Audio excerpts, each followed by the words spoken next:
Hi guys, welcome to Bedtime Sleepy. Tonight, the snow falls softly and the old city grows quiet. March of 1888. The wind came before the snow did. Look at this map. New York, New Jersey, Connecticut, Massachusetts.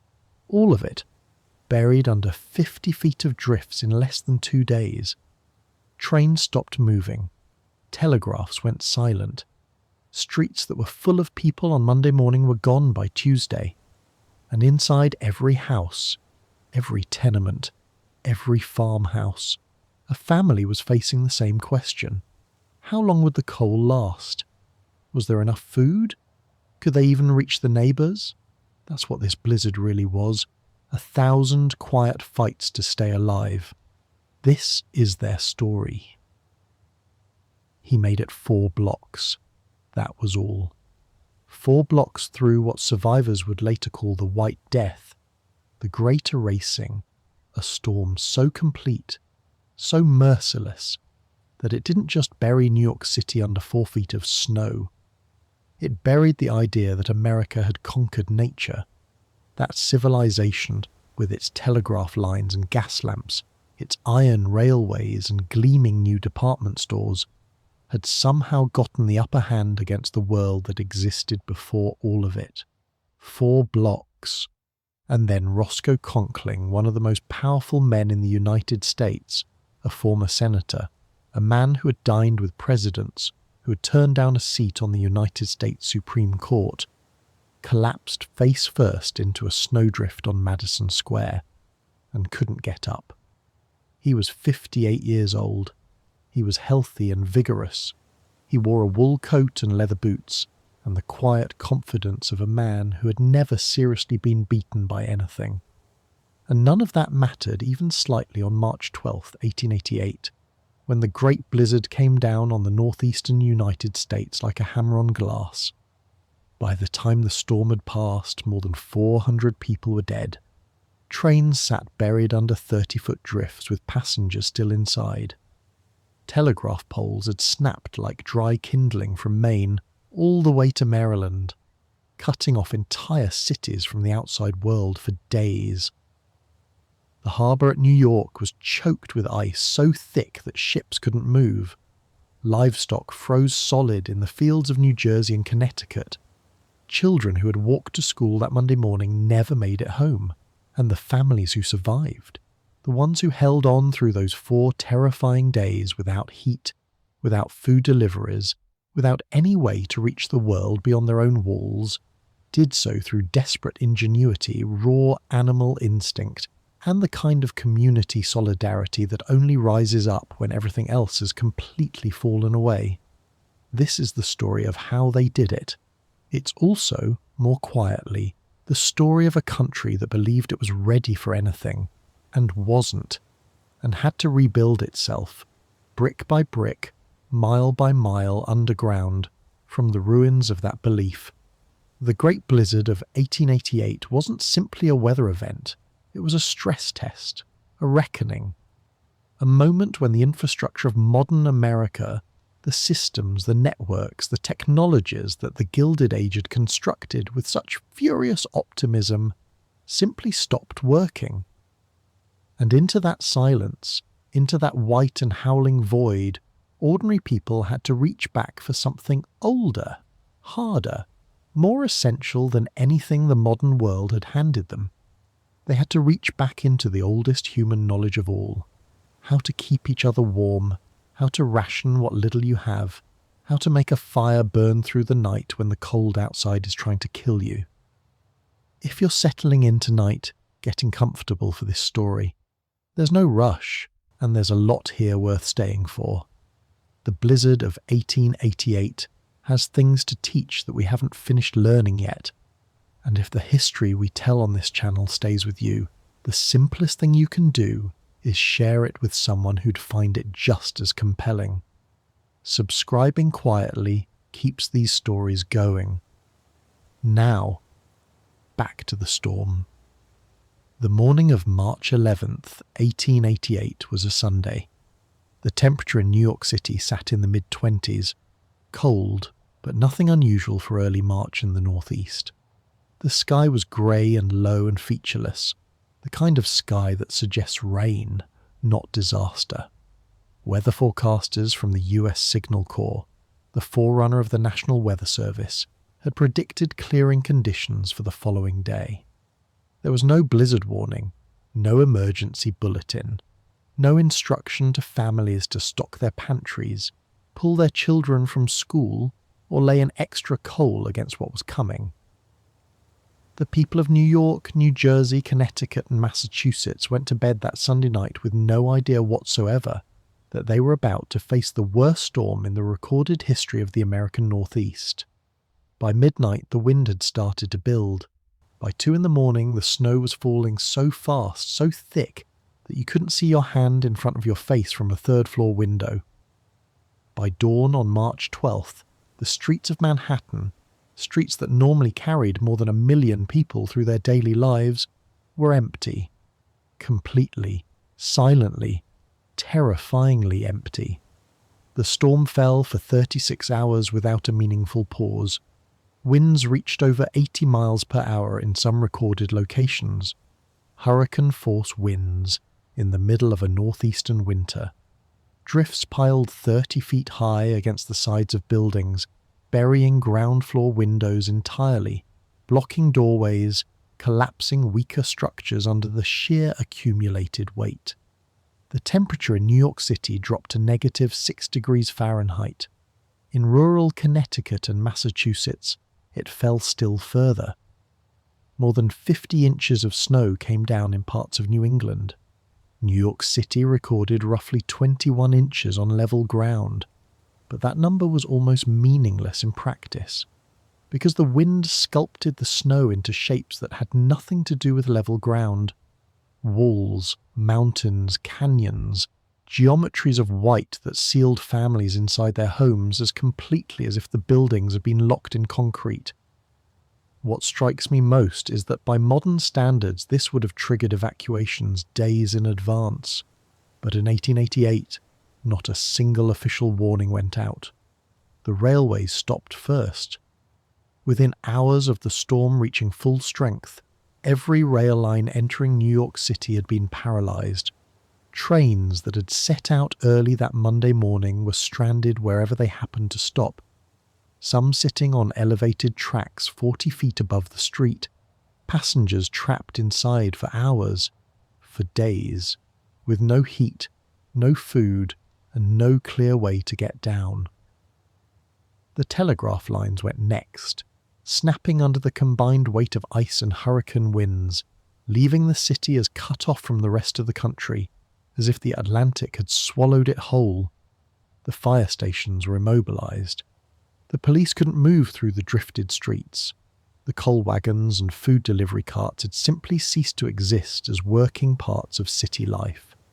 And in the middle of all of this, in the brownstones and tenements and farmhouses where families sat listening to the wind tear at walls they'd always trusted, people started making decisions, small ones at first, then increasingly desperate ones. How do you keep a fire going when you have 2 days of coal left and 4 days of cold ahead? How do you feed 4 children when the nearest grocery is buried under 6 feet of snow and there is no way to reach it? How do you keep a baby warm when the temperature inside your apartment has dropped below freezing, the furnace is out, and no help is coming? How do you stay alive when the city that was supposed to protect you has simply ceased to function? These aren't abstract questions. They were asked in real time by real people on real streets you might walk down today without ever knowing what happened there in March of 1888. The answers those families found, the choices they made, the things they burned, the people they turned to, the knowledge they reached back for, changed America in ways that are still shaping the country you live in right now. But before we get to the surviving, we need to understand the world the blizzard attacked. We need to understand what New York City felt like on the last morning of the old order, that Sunday, March 11th, 1888, when everything still seemed perfectly fine, and the sky to the northwest was just beginning to shift colour in a way that nobody yet knew how to read. What was life really like in the city that believed it had mastered winter? And what, exactly, did the storm encounter when it arrived to put that belief to the test? The snow that fell on New York City and the surrounding region in those 36 hours was not the soft, drifting kind you'd see on a quiet winter evening. It was hard, wind-driven and dense with ice crystals, the kind that scours exposed skin and turns the air into something you have to fight to breathe. The families who woke to it that Monday morning made decisions in the first hour that would determine whether they were alive on Thursday. Some of those decisions were wrong, some were exactly right. And the difference, when you look carefully at who survived and who didn't, was almost never about resources. It was almost always about knowledge. The specific, practical, unglamorous knowledge of how to manage cold and fire and hunger and fear over days on end with no outside help on the way. That knowledge, it turned out, was unevenly spread, and how it was distributed, who had it and who didn't, and why, is perhaps the most revealing thing the storm ever exposed about the America it attacked. Close your eyes for a moment and smell horse dung. That's the first thing you'd notice. The ever-present, democratic, inescapable smell of New York City in 1888. Horse dung, and wet straw and coal smoke, and the sour, layered breath of 10,000 chimneys working overtime against the March cold. It's not entirely unpleasant once you're used to it. It's the smell of a city in constant motion, alive and crowded and absolutely bursting with energy, ambition, and the particular kind of noise that only comes from 1.5 million people packed onto a narrow island, all trying to get somewhere at the same time.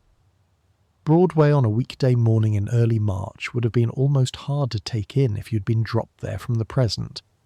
Horse-drawn streetcars running on iron rails down the centre of the road, each one carrying 50 or 60 passengers swaying in the cold air, their breath rising white through the open windows, private carriages weaving around slower public vehicles, delivery wagons stacked with barrels of salt pork, crates of dry goods, bolts of fabric, sides of beef hung on iron hooks, sacks of flour dusty at the seams. Ice wagons too, because even in winter people needed ice for their ice boxes, the great blocks wrapped in sawdust and straw to slow the melting. Street vendors worked their corners with the practiced efficiency of people who'd learned to do business in almost any condition.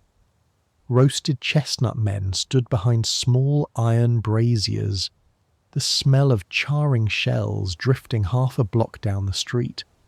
Hot potato carts wreathed in rising steam. Newspaper boys who'd memorized the morning headlines and could shout them in a breathless, rhythmic patter that cut right through the general roar of the avenue. Pushcart operators from the Lower East Side arranging herrings and pickles, buttons and thread, and 20 other small necessities with frozen fingers and the sharp focus of people who couldn't afford to lose a single morning. The city smelled of ambition.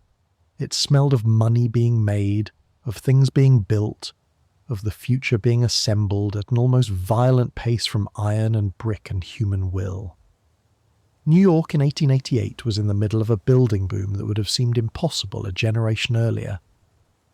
The Brooklyn Bridge had opened just 5 years before, in 1883, and people were still not entirely accustomed to the idea that you could cross the East River on foot without setting foot on a boat. The elevated railway lines, the Ls, ran above 2nd, 3rd, 6th and 9th Avenues, carrying passengers in steam-powered cars that rattled and screamed above street level, showering pedestrians below with hot cinders and dripping oil. The Statue of Liberty had been unveiled just 2 years prior in 1886, standing out in the harbour with her torch raised like a promise to everyone who arrived by sea. Electric streetlights were slowly replacing gas lamps on the better streets and avenues, their pale, steady glow giving the city at night a quality that old-timers found unsettling and the young found thrilling. This was the Gilded Age at full speed, and from the inside, it felt unstoppable. The neighbourhoods of Manhattan in 1888 were as distinct from one another as separate cities entirely.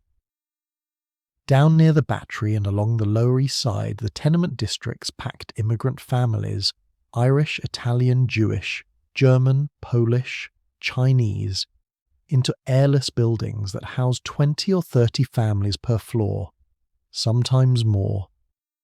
A family of 6 might share a 2-room apartment, a kitchen barely large enough to turn around in, a bedroom where parents and children slept together, and a single window that looked out onto a narrow air shaft where sunlight never reached. The coal stove in that kitchen was the centre of everything. It cooked the food, heated the water, kept the room survivable through the cold months. When coal ran short and money was frequently tight, families burned whatever they could find: furniture, fence boards, old newspapers twisted into dense cylinders that burned hot for about 2 minutes each. Moving uptown, the city shifted character block by block. The middle-class neighbourhoods of the West 30s and 40s were lined with brownstone row houses, 3 and 4 stories, each home occupied by a single family, perhaps with a live-in domestic servant or 2. These families had coal furnaces in the basement, pantries stocked with canned goods and preserved meats, and pickled vegetables put up each fall, parlours furnished with heavy Victorian pieces that announced their respectability to every visitor. They subscribed to the Tribune and the Times. They sent their children to public schools and paid their church dues on time. They believed, with the quiet conviction of people who had never seriously been tested, that they were prepared for whatever the world might bring. Further uptown still, on Fifth Avenue and the cross streets of the upper 60s and 70s, the mansions of the genuinely wealthy rose in limestone and marble. These were the houses of the Vanderbilts and the Astors, the Jay Goulds and the Whitneys, men whose fortunes had been built on railroads, oil and finance. Their homes had central heating in every room, multiple fireplaces on every floor, staff quarters full of servants, wine cellars and coal rooms and larders stocked against any conceivable emergency. Or so they believed. Out in Brooklyn, still a separate city from Manhattan in 1888, connected to it only by a bridge that was barely 5 years old, the streets had a different feeling altogether.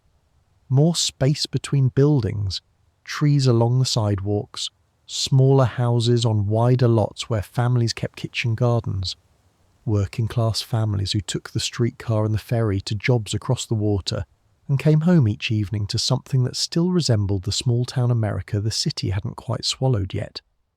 And further out still, in the outer reaches of Long Island, the suburbs of New Jersey and Connecticut, the farmhouses and quiet main streets of a rural America that was shrinking fast but hadn't disappeared. All of these worlds, the tenement and the brownstone, the mansion and the farmhouse, went to sleep on the night of March 11th, 1888, carrying the same comfortable assumption. That tomorrow would look like today, that the coal would arrive and the trains would run, that the food wagons would make their rounds and the telegraph would hum with news from the wider world, that the systems would work because the systems had always worked, because the systems were what the modern world was made of. The wind that picked up around midnight felt at first like just wind, March wind, the kind of gusty, changeable cold that moves through a northeastern city in early spring, rattles the windows, makes the gas lamps flicker. The snow that started falling felt, at first, like just snow, late-season snow, half-hearted and temporary, the last performance of a winter that knew it was losing. But by 2 a.m, the sound had changed. It wasn't the soft hiss of ordinary snowfall, it was a roar, a sustained freight train roar of wind that drove the snow horizontally down every street at speeds that turned it into something between snow and sandblast. Families who woke in the night and pressed their faces close to the glass saw nothing at all, just a white, moving, howling wall where the street had been. Something in the human nervous system, something old and animal, something very far below the civilized surface, recognized what that sound meant, not weather, something that had been waiting, patient and indifferent, for exactly this moment. Mothers pulled sleeping children into their beds without fully waking. Men got up and checked their coal bins by lamplight. Farmers in New Jersey and Connecticut pushed out into the cold of their barns and secured the doors with iron bars. Nobody had been told to do any of this. Some deeper part of the brain, the part that still remembers what winter actually is, underneath all the technology, underneath the civilization and the cheerful assumptions of progress, simply took over. By the time dawn broke grey and invisible on March 12th, the temperature had dropped to single digits in the city. The wind was screaming, and somewhere across thousands of apartments and row houses and farmhouses spread across the storm zone, families were waking up to the same quiet realization that they were entirely, completely, frightfully on their own. But what most people believe about what happened next is almost entirely wrong.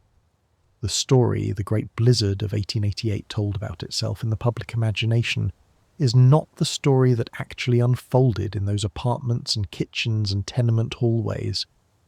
And the truth is stranger and more human and far more instructive than the legend ever gave it credit for. The story most Americans carry about the Great Blizzard of 1888 goes something like this. It was a very big snowstorm, the biggest in New York history. A dramatic few days of disruption that the city weathered with its usual toughness before getting back on its feet. A historical footnote, a record in a record book, something to tell your grandchildren about on a cold winter evening. Almost none of that is true. Most people think of the blizzard of 1888 as primarily a New York City story, an urban crisis that paralyzed the most famous city in America and then faded quietly into the past. The truth is that the Great Blizzard of 1888 was one of the most geographically vast and meteorologically extreme weather events in the recorded history of the entire eastern United States. It struck a region stretching from the Chesapeake Bay all the way to the Canadian border and from the Atlantic coast well into the interior, a stretch of the country that held roughly a third of the entire American population at the time. It wasn't a New York story. It was a national story that happened to hit hardest in the most densely packed corner of the country. And across that enormous territory, it didn't create inconvenience. It created something much closer to a temporary civilizational collapse. The most persistent myth about the blizzard is that the Gilded Age's infrastructure simply bent under the pressure, that the railways slowed, the telegraph was interrupted, the city was inconvenienced for a few days before things returned to normal. In fact, the infrastructure shattered. Every single telegraph line connecting New York City to the outside world went down within the first 12 hours of the storm. Every railroad line into the city was stopped, not delayed, not slowed, but stopped completely. In some cases, for 4 and 5 consecutive days. The elevated railways that carried hundreds of thousands of commuters across the city every single day halted entirely, leaving trains full of passengers stranded 40 feet above the street, with no safe way down and no rescue coming for hours, or, in some cases, for the better part of a full day. The fire stations were immobilized. When buildings caught fire during the storm, and several did, their chimneys overwhelmed by the extraordinary cold, their stoves pushed past any safe operating point. The fire horses couldn't pull their engines through drifts that reached chest height on a grown man. Buildings burned. There are documented cases in New York, New Jersey and Connecticut of structures going to the ground while firefighters watched helplessly from a block away, unable to push through the wall of snow standing between them and the flames. The police couldn't patrol, the courts didn't open, the hospitals, cut off from supply deliveries, and the staff who simply couldn't reach them ran on skeleton crews with resources slowly dwindling. The coal wagons that normally made their rounds twice a week to the apartments of the city's working class couldn't move, and in the tenement districts of the Lower East Side, where families had almost no storage space and essentially no financial cushion, this meant that within 48 hours of the storm's peak, some households were burning their own furniture to keep from freezing. This wasn't a story of inconvenience. This was survival, conducted without warning, without preparation, and without any meaningful official help for the first 72 hours. The second great myth is about who died. Most people assume the death toll, officially recorded somewhere between 400 and 800 people across the affected region, with historians believing the real number was likely higher, was made up mostly of the elderly and the chronically ill. Tragic, but expected. The kind of loss that any hard winter will produce. This is also wrong. The Great Blizzard of 1888 killed young men in the prime of life who froze to death within blocks of their own homes. It took children who had set out for school that Monday morning before the full force of the storm arrived. It claimed labourers who had left early for work and couldn't find their way back. It killed people who had been sitting in a warm restaurant an hour before they died. People who had been on a streetcar, people who had walked out of church that morning on what had seemed, when they closed the door behind them, like an ordinary March day. The cold reached into every part of the city and took people at random, the way catastrophes do when there's no warning and no system in place to tell the difference between who is at risk and who isn't. What's remarkable is that, in some ways, the city's elderly were better prepared than the young. They remembered blizzards. They had lived through the brutal winters of the 1850s and 1860s, before the railways and the telegraph and the elevated trains had convinced an entire generation that nature had been tamed. The older residents of the tenements had, more often than not, stocked a little extra coal, set aside a little extra food. They'd never fully trusted the modern world's promise that it had everything under control, because they could still remember a time before that promise existed.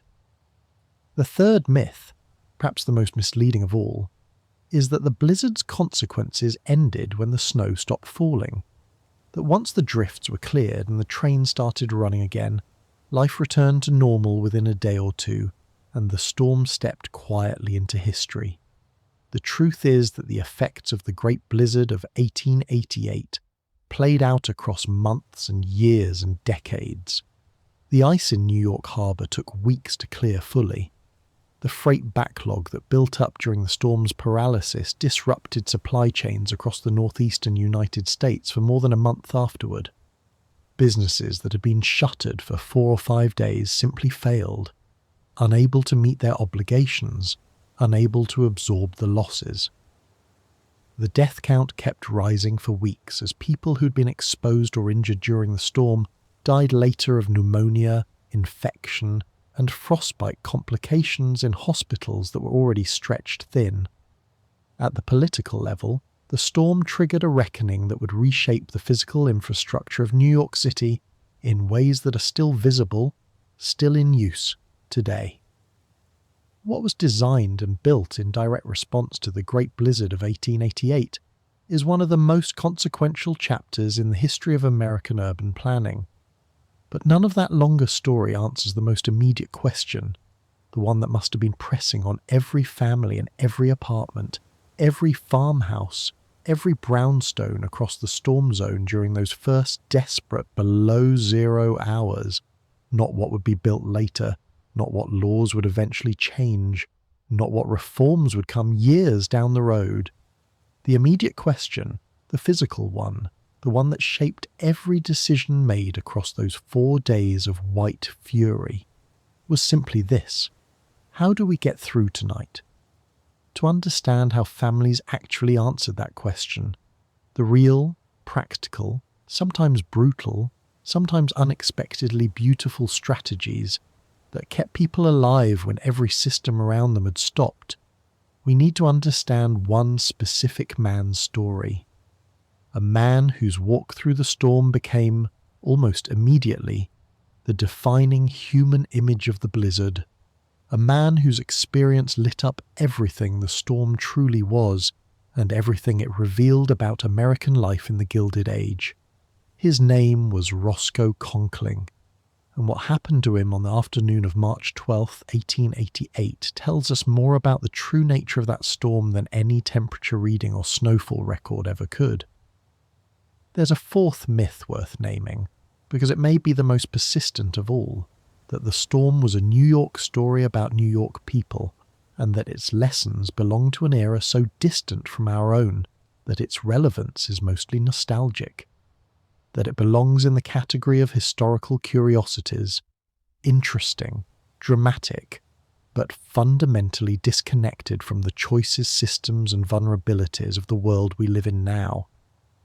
This fourth myth is the most dangerous of the group, because the structural conditions that made the Great Blizzard of 1888 so devastating, infrastructure without redundancy, warning systems without sufficient reach or authority, official responses without meaningful capacity, and a population without any real preparation, are not conditions that belong exclusively to 1888. They are conditions that American cities and regions have recreated in updated forms in every decade since. The names of the storms change. The basic shape of the failure doesn't. The real lesson of the Great Blizzard of 1888 isn't about snow. It's about what happens when confidence in modern systems runs up against the limits of what those systems can actually guarantee. In 1888, those limits were revealed all at once over 4 days in a storm that nobody saw coming. The wake-up call was specific, painful, and ultimately transformative. And the question that follows it, whether we've truly learned from it, or simply upgraded the systems while keeping all the same assumptions intact, is one that the next major storm in an American city will answer, whether we're ready for the answer or not. Roscoe Conkling knew the smell of wood polish and old leather. He knew the particular quiet of a well-appointed office on Wall Street. He knew what it meant to walk into a room and own it completely. For 30 years, power had been his currency. Presence had been his proof. And in all that time, he had never once stood in a room without knowing exactly what he was worth. In his prime, Conkling had been arguably the most powerful Republican in America. 3 terms in the United States Senate from New York, the New York Republican machine, built by his hands, feared by his rivals, political patronage wielded with such open confidence that even his closest allies were sometimes caught off guard by it. He'd been talked about as a presidential candidate more than once. When President Chester Arthur, a man whose entire career Conkling had made possible, offered him a seat on the United States Supreme Court in 1882, Conkling turned it down, not because he didn't want it, but because accepting would have meant stepping back from the arena he'd spent his life mastering. He wasn't the kind of man who stepped back. By 1888, the formal political years were behind him. He'd lost his Senate seat in a battle so bitter and drawn out it had consumed weeks of legislative drama. So he'd turned to law, corporate law in New York City, where his connections, his reputation, and his extraordinary gift for argument made him one of the most sought-after attorneys in the country. He was making more money than he ever had as a politician. By every outward measure, he was at the very peak of his life. He was 58 years old, and he was about to make the worst decision he'd ever made. On the morning of March 12, 1888, Conkling arrived at his office at 46 Wall, street by carriage, same as always. The storm was already raging. Lower Manhattan streets were already drifting over. The wind was pouring down the narrow canyons between buildings with a force that made walking feel like pushing through something solid. Snow was falling so fast and so thick that visibility had dropped to a matter of yards. His coachman would later say the drive downtown had been a real ordeal. The horses fighting the wind, struggling for traction on streets that were rapidly becoming impossible to cross. But Conkling wasn't a man who rearranged his plans for weather. He had a deposition to oversee.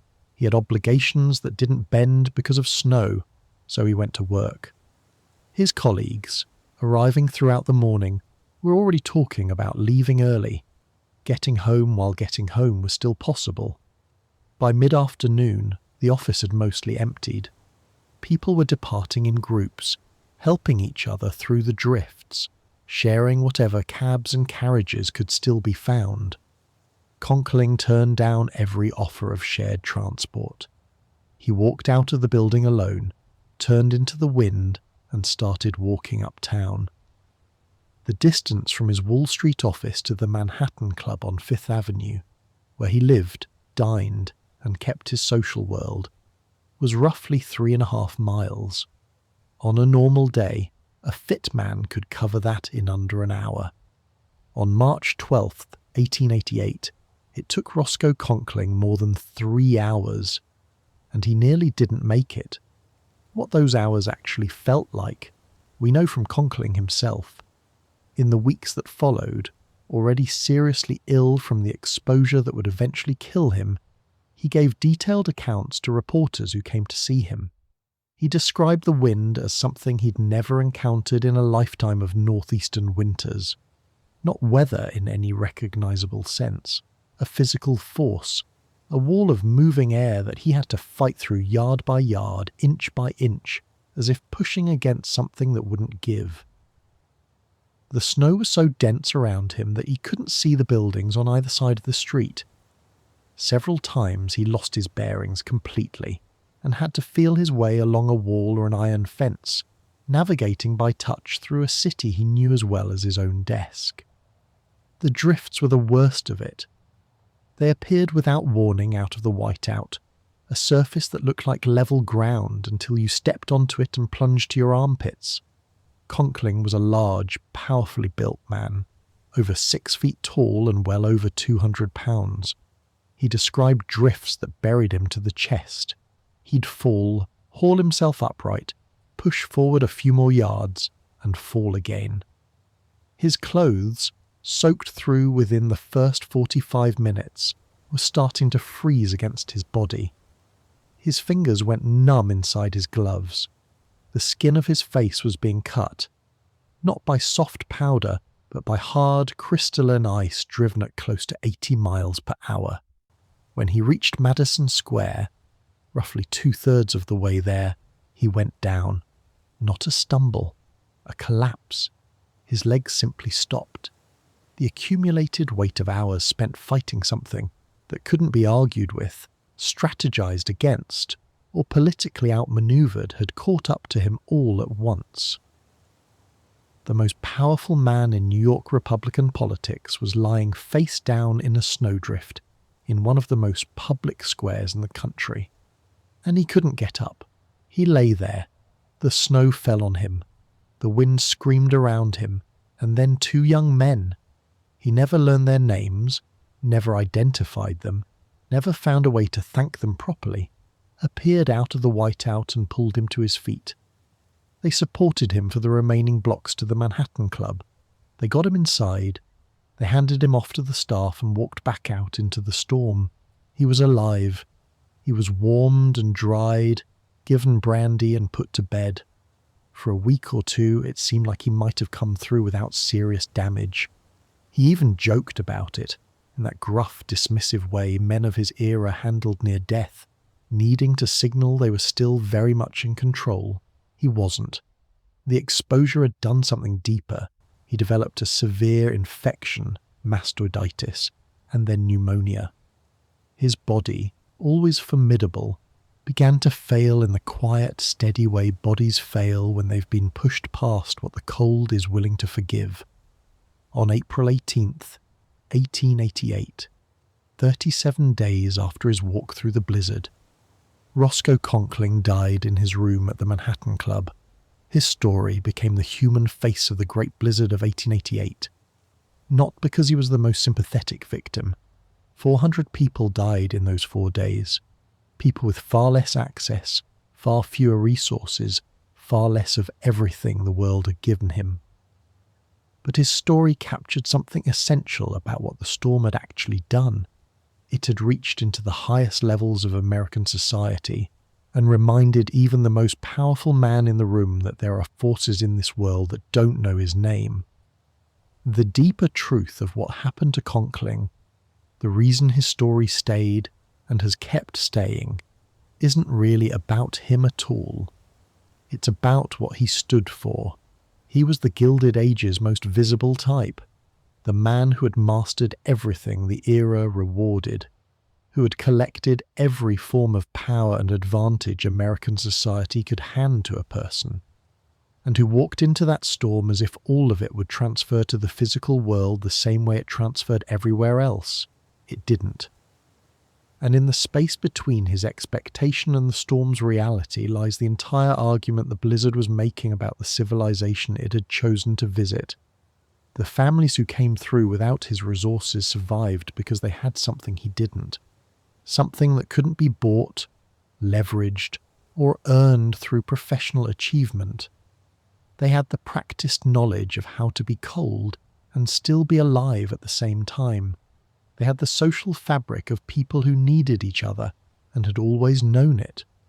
Those weren't qualities the Gilded Age recognized as strengths.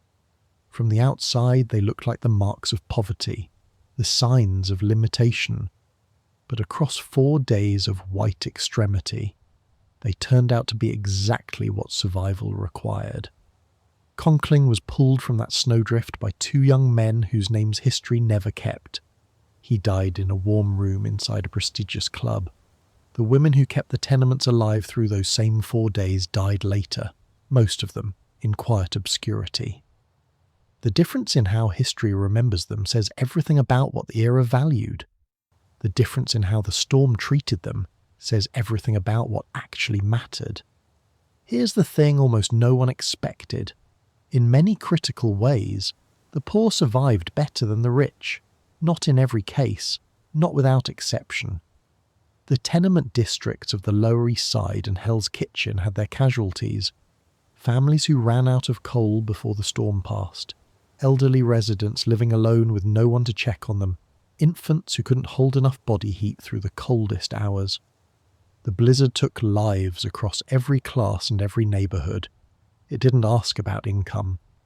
But as a pattern, visible in survivor accounts, newspaper reports, and the records of relief organizations that mobilized in the days that followed, the immigrant and working class families of New York's tenement districts were, in several critical ways, better prepared for what those 4 days demanded than the middle-class brownstone households that had more money, more space, and more of everything that was supposed to make survival easier. The reason is both simple and deep. They already knew the systems would fail them. An Irish immigrant family on Orchard Street in 1888 had no expectation that the coal wagon would show up when they needed it, no assumption that the city would clear the streets quickly, no faith that the police would be reachable, or that the hospital could be gotten to, or that the official infrastructure would bend in their direction. Their experience, in Ireland before they came, and in the tenement blocks of New York after, had taught them through long repetition that systems built for the benefit of society weren't always built with them specifically in mind, so they had compensated. Without ever naming it anything political, they had built a shadow infrastructure of mutual aid and collective survival that was far more solid than anything the Gilded Age's official systems could offer.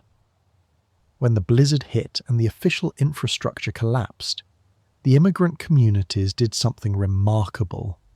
They kept going, not without hardship, not without loss, but steadily. practically with a quiet organisational efficiency that didn't make the papers because it wasn't dramatic enough to be news. Neighbours shared coal, food, and warmth.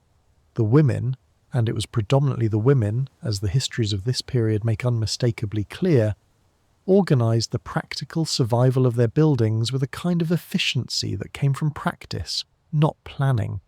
A tenement on the Lower East Side in 1888 was, in many important ways, a more functionally resilient unit than a brownstone row house a mile uptown. The tenement was dense with people who actually knew each other, who had argued in the hallway, who had borrowed flour from across the landing, who had watched each other's children, attended the same church or synagogue, and carried shared obligations that predated the storm by years. When those 4 days arrived, those obligations became infrastructure, as real as anything made of iron or brick. The brownstone families, by contrast, were often genuinely alone. They had servants rather than neighbours. People paid to provide services rather than a community bound by something deeper than a wage. When the servants couldn't come, couldn't push through the drifts, couldn't reach the house from their own homes blocks away, the brownstone household found itself suddenly facing tasks its family members had, in many cases, never once learned to do. How do you bank a coal furnace to burn slowly through the night? How do you keep a chimney from smoking back into the parlour? How do you manage a week on whatever happens to be in the pantry when you've always had a delivery system that made the pantry little more than a holding room? The wealthier families had money and space. What they often lacked was the practical knowledge that poverty had delivered to the immigrant communities as a kind of brutal and thorough education. The most useful skill during the Great Blizzard of 1888 wasn't available at any price. It was the ability to look at a crisis, understand what it required, and know from bone-deep experience what to do next. Out in the rural areas, the farms of New Jersey and Connecticut, Long Island and upstate New York, the calculation was different again. Farm families had what city families didn't: space, stored food, animals for warmth, wood for fuel, and the deep self-sufficiency that rural life had always demanded and quietly rewarded. The storm was genuinely, terribly dangerous for anyone caught outside when it closed in.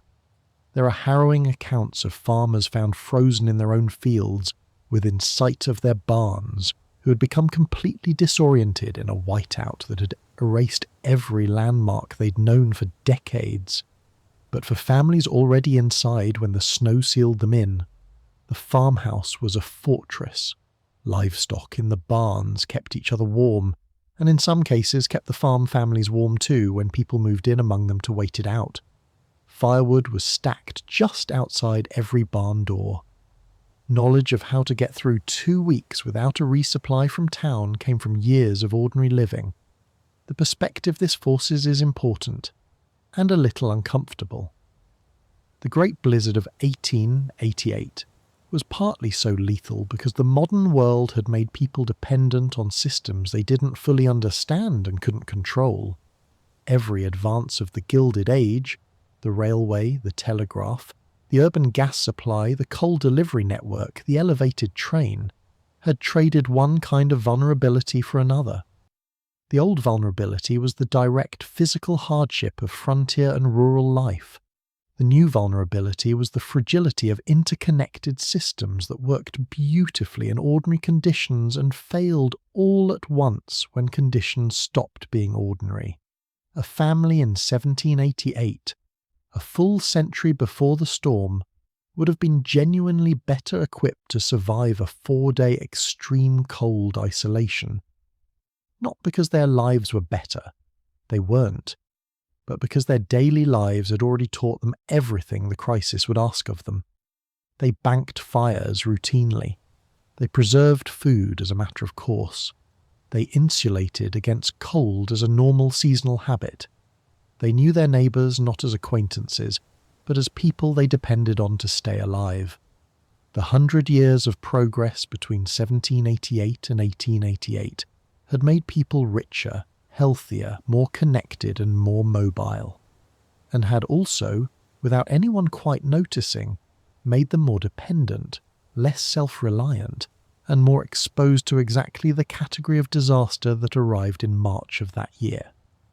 This isn't a comfortable shift in how to look at things, not for anyone who prefers their history to confirm what they already believe. It doesn't suggest that poverty is ennobling.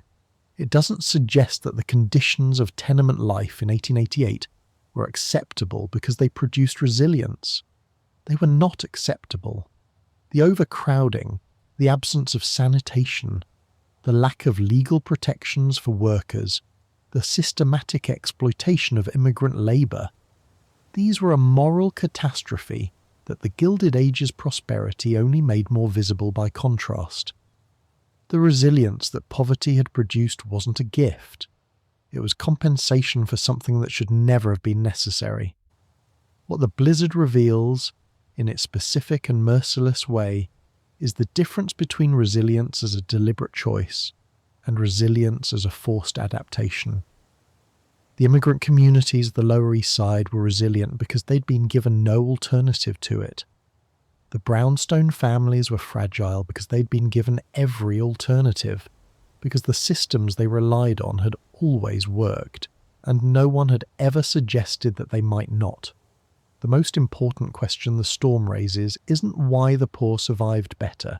It's what it would take to give everyone the tools of survival without requiring poverty as the price of admission.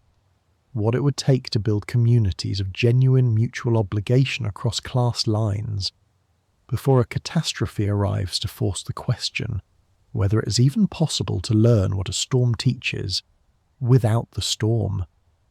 The Gilded Age's answer to that question was mostly no. The progressive era that followed began, slowly and imperfectly, to reach towards something more complicated.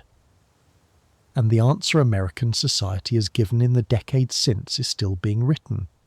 In the emergency management systems that exist and the ones that don't, in the communities that know their neighbours and the ones that never have, in the buildings designed with margin for the worst-case event and the ones built hoping it simply wouldn't come. The storm also revealed something about children that the adults around them often preferred not to look at too closely. The youngest members of the immigrant families sometimes adapted faster to the changed conditions than their elders, because they hadn't yet absorbed the assumption that the systems would work. A child on the Lower East Side in 1888 had never lived in a world without scarcity. The cold was frightening, but it wasn't entirely unfamiliar. Kids who had spent winters sharing body heat with siblings in a single bed understood without being told exactly what to do when the fire went low and the room started to drop. That knowledge, carried in the body rather than put into words, was one of the blizzard's quietest and most important revelations about where real preparation actually lives and how it actually gets passed on. The coal ran out first, not everywhere, not all at once, but in the tenement buildings of the Lower East Side, Hell's Kitchen and the Gas House district, within 36 hours of the storm's peak, the coal was gone, and the temperature inside apartments that had sat at 60 degrees on Sunday morning began its slow, relentless, degree-by-degree slide towards something capable of killing. The coal delivery system in New York City in 1888 ran on roughly a 2-day replenishment cycle for most working-class families. You ordered what you needed, you paid for it, it arrived. Nobody stockpiled beyond a few days' supply, because storage space in a tenement was essentially non-existent. A family of 6 living in 2 rooms had nowhere to keep 300 extra pounds of coal. You held what you needed and ordered more when the bin ran low. The system had always worked, had never once failed within the living memory of most people in those buildings. By noon on Monday, March 12th, it was clear to anyone who looked out a window that the system had stopped. The coal wagon couldn't move. The horse, the wagon, the driver. None of it was irrelevant exactly, but all of it was irrelevant to the practical reality of streets buried under drifts that in some blocks reached a man's shoulders. The delivery boys who normally hauled buckets and sacks of coal up tenement staircases couldn't get out of their own buildings. The coal yards themselves, cut off from railway supply lines that had gone silent before dawn, were burning through reserves that wouldn't last, and so the coal ran out, and the cold started to move in. Cold in a tenement without heat in March 1888 wasn't the gradual, almost manageable chill of a cool morning. It was a penetrating invasion, one that moved through walls and floors and single-pane glass windows as if they were barely there at all. Most tenement windows were cracked or poorly fitted, letting the wind push through in thin, steady streams that frosted the inside of the glass within an hour of the fire going out. The walls were thin, exterior brick, interior plaster, very little between them, and they conducted the outside air's -6 degrees with brutal efficiency. Within 2 hours of losing the fire, a room could drop 30 degrees. Within 4, a poorly heated building could reach conditions that were genuinely dangerous for young children and the elderly. Families began to improvise, and this is where the historical record becomes something extraordinary. A woman named Margaret Tierney, 34 years old, an Irish immigrant living on Hester Street with her husband and 4 children, ranging from 18 months to 9 years, recorded in her diary that when the coal gave out on Monday afternoon, she burned her kitchen table, then the chairs, then a wooden bed frame she and her husband took apart with their bare hands, while the children watched from the one remaining bed, piled under every blanket and coat in the apartment. The fire she kept going was small.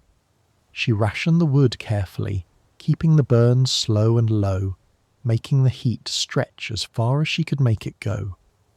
But it held the kitchen above freezing through the most critical hours of Monday night, the coldest hours of the entire storm. She saved her children by burning her furniture, and she knew when she did it exactly what she was doing. She wasn't panicking. She was calculating. She had a stove. She needed fuel. She had furniture. The furniture was worth less than her children. The logic was simple. The execution was calm, deliberate, and completely without drama. And it worked. Across the city, wherever, neighbours knew each other well enough to trust each other. The consolidation of households quietly began. Families with no heat moved into apartments that still had coal. 10 or 15 people crowded into 2 rooms meant for 6, cooking in shifts on a single stove, sleeping in the same space, sharing body heat with a practical unself-consciousness that would have been unthinkable a week before. The modest privacy that even very poor families kept as a form of dignity, all of it disappeared. The cold was more immediate than embarrassment.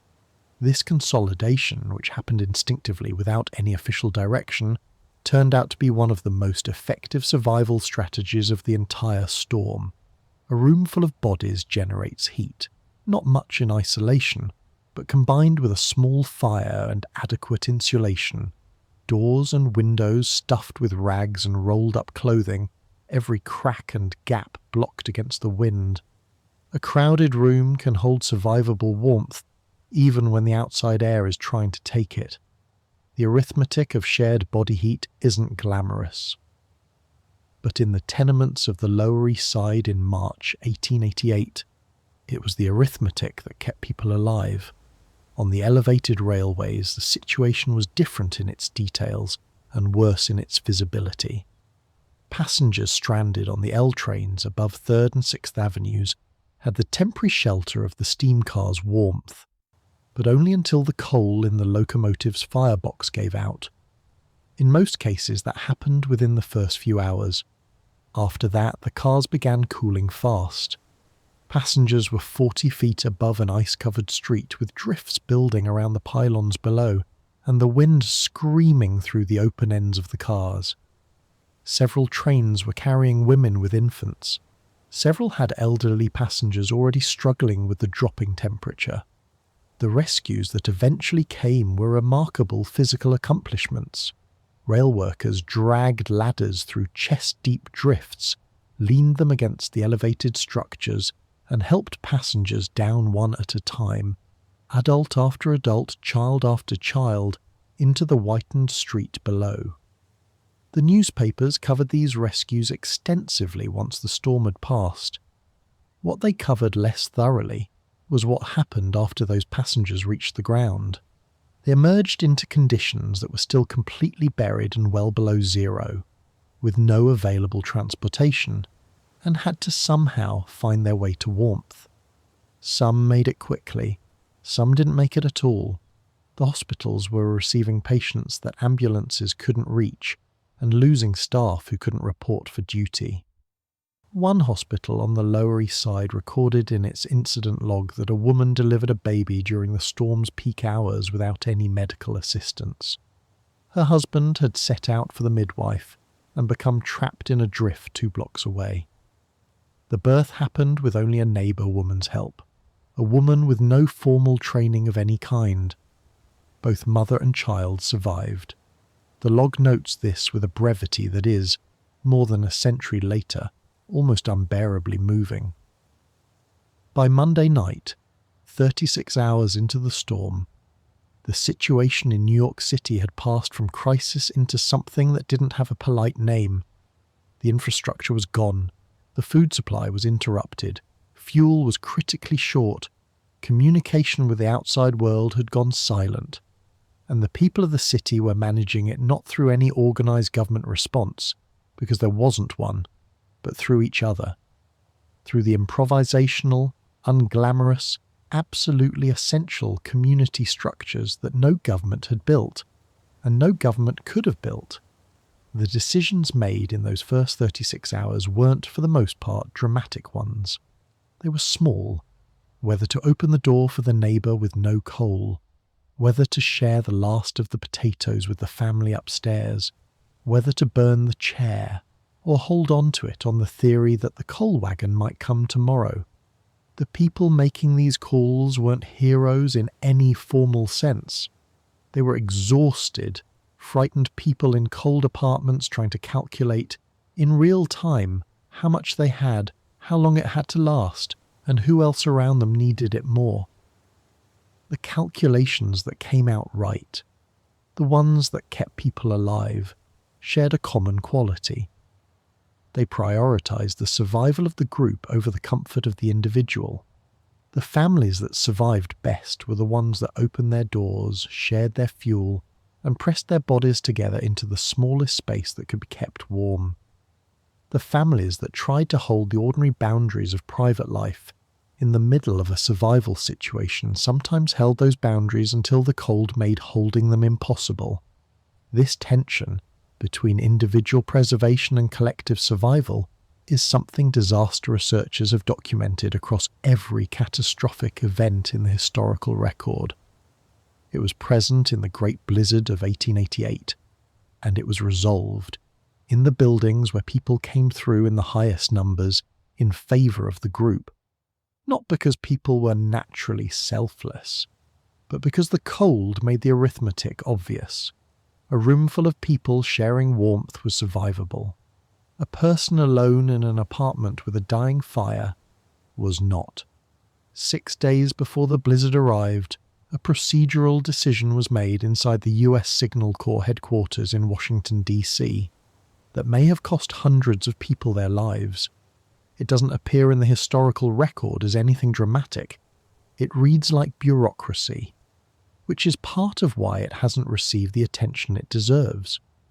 But its effect is clear. Weather data flowing in from observation stations across the western United States, including stations in the Great Plains and Upper Midwest that were tracking the formation of an enormous and unusual storm system, was being processed and filtered through Washington before being shared with regional observers in cities like New York, Boston, and Philadelphia. The men directly responsible for issuing warnings to the public in those cities were receiving incomplete information about what was coming, not because anyone was deceiving them, but because the Signal Corps had built a centralized structure in which Forecast Authority lived in Washington, and the regions simply waited for what Washington decided to pass along. This wasn't sabotage. It was the kind of institutional failure that grows in any large organization when hierarchy and procedure start to matter more than outcomes. By the time the storm that would become the Great Blizzard of 1888 was identifiable in the available data, the Regional Weather Observer in New York had perhaps 12 hours in which a meaningful warning could have made a real difference. He issued a forecast of rain and possibly light snow, with clearing conditions. He was wrong by an order of magnitude. The US Signal Corps and the Great Blizzard of 1888 is a story about what happens when the people responsible for warning the public don't have the tools, the authority, or the information needed to actually do the job. The Corps' instruments were primitive by any modern measure. No satellites, no radar, no upper atmosphere data, no computational modelling. They worked from ground-level barometric pressure readings and temperature observations sent by telegraph from stations across the country. But even within those significant limitations, the data available before the storm hit was suggestive of something extraordinary. The pressure readings coming out of the Midwest on March 10th and 11th told a story that an aggressive, empowered regional observer might have read very differently. Nobody did. And so, Monday morning, March 12th, 1888, arrived for the people of the northeastern United States without a single word of warning. The consequences of that missed warning are difficult to measure in human terms, but they're specific in logistical ones. On a normal Monday morning, the elevated railways of New York City would carry roughly 350,000 commuters into and across the city. Without any storm advisory, all of those people, the factory workers, the clerks, the shopkeepers, the teachers, the office workers, the tradesmen, set out before dawn, as usual, into conditions that weren't yet fully extreme. By the time the storm reached its peak intensity in mid-morning, the city was full of people who were already committed to being somewhere they had no safe way to leave. This is why trains were stranded on elevated tracks with passengers still inside. This is why people froze to death within blocks of their own homes. This is why the death toll was so heavily concentrated among working-age men who had gone to their jobs that morning and couldn't find a way back. A warning issued even the night before, even something as simple as extreme storm expected, avoid travel, would have kept hundreds of thousands of people indoors. The people who stayed home, the historical record makes clear, survived. Beneath the Weather Service failure was a deeper, more structural problem, one that reformers had been pointing at for a decade. The entire nervous system of New York City was built above ground.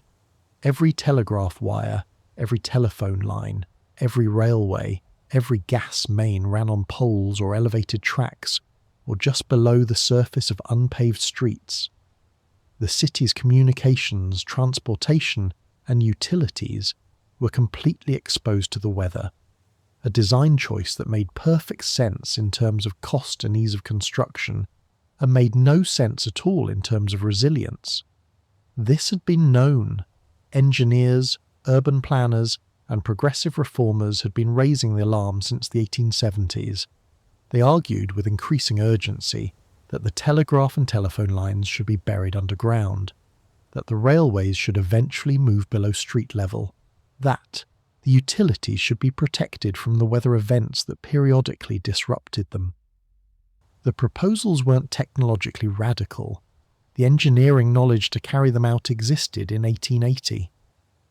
What was missing was political will and financial commitment, neither of which was going to materialize from the comfortable assumption that the current setup was good enough. The companies that owned the above-ground infrastructure had no financial reason to replace assets that were still functioning with something that would cost 10 times as much. The city government deeply entangled in Tammany Hall's political machinery, and the competing interests of the companies it was supposed to regulate lacked both the authority and the motivation to push them.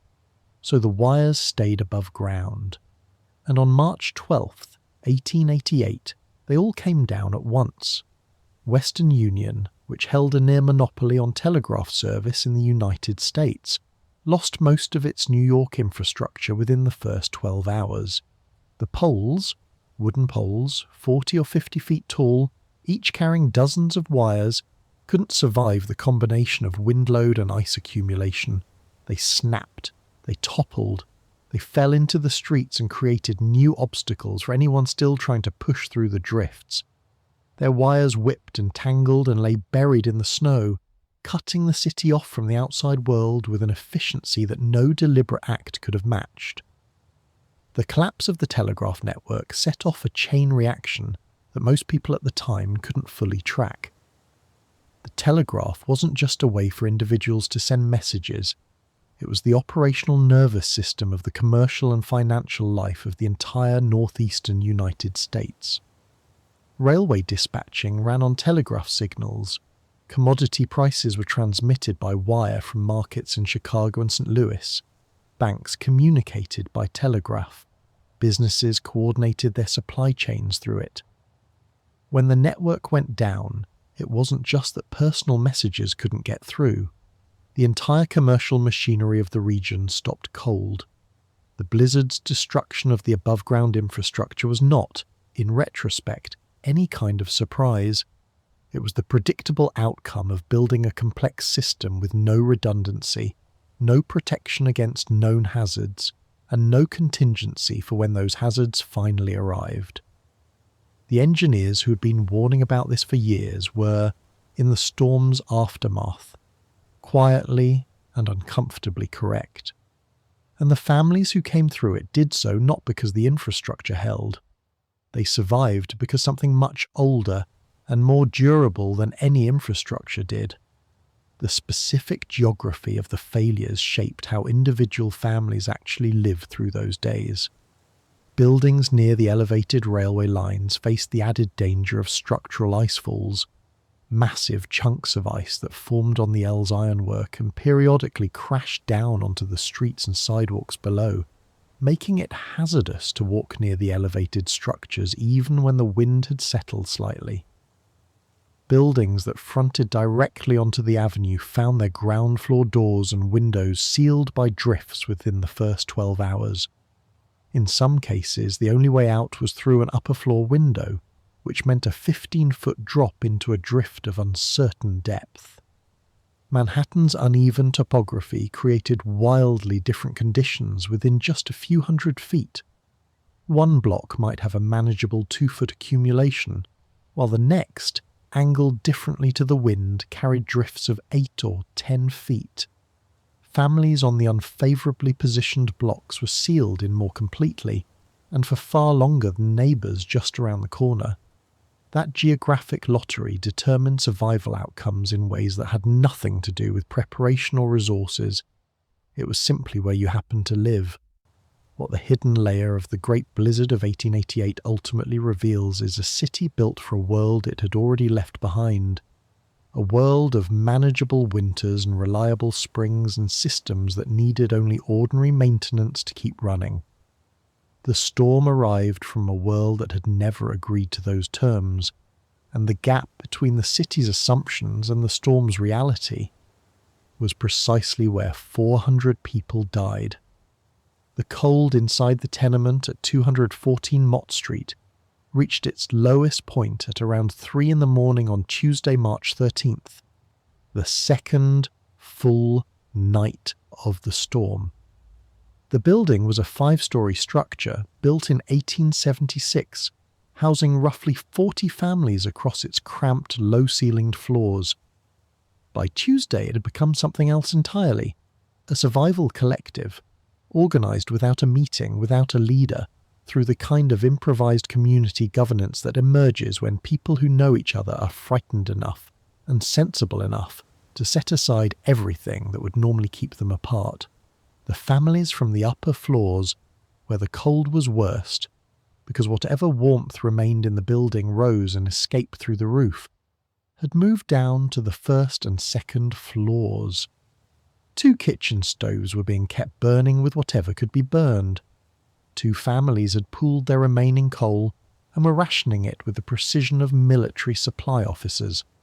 A 3rd family had contributed wood from a crib that one of the women had carefully dismantled in the dark and carried downstairs in armloads, piece by piece, without waking the baby the crib had held. That baby was now sleeping between 2 adults on the kitchen floor, wrapped in layers of coats and scarves and everything else that could be layered onto a small body. This is survival. Not the version anyone puts in a movie. The real version. Ugly decisions made in darkness by exhausted people who were still thinking clearly enough to make them correctly. What kept the people in that building alive wasn't any single heroic act. It was the accumulation of hundreds of small decisions, most of them made by women. The historical record of the Great Blizzard of 1888 is direct and consistent about this, in a way that the newspaper coverage of the time sometimes wasn't. The celebrated rescues, the dramatic moments that made the front pages of the Tribune and the Herald, were mostly performed by men, but the sustained, practical, unglamorous work of keeping people alive through 60 or 70 or 100 hours of extreme cold in the tenement buildings of the Lower East Side, that was done overwhelmingly by women.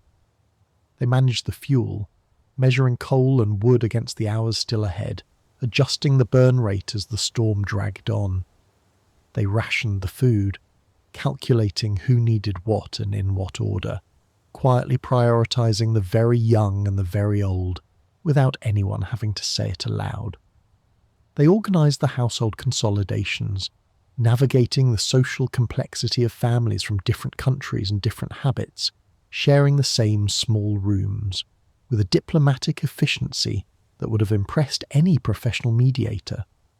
They kept track of who among the sick and elderly needed checking on, and they checked on them, climbing stairs in the dark and the cold, knocking on doors, making sure the old woman on the 4th floor who lived alone was still breathing.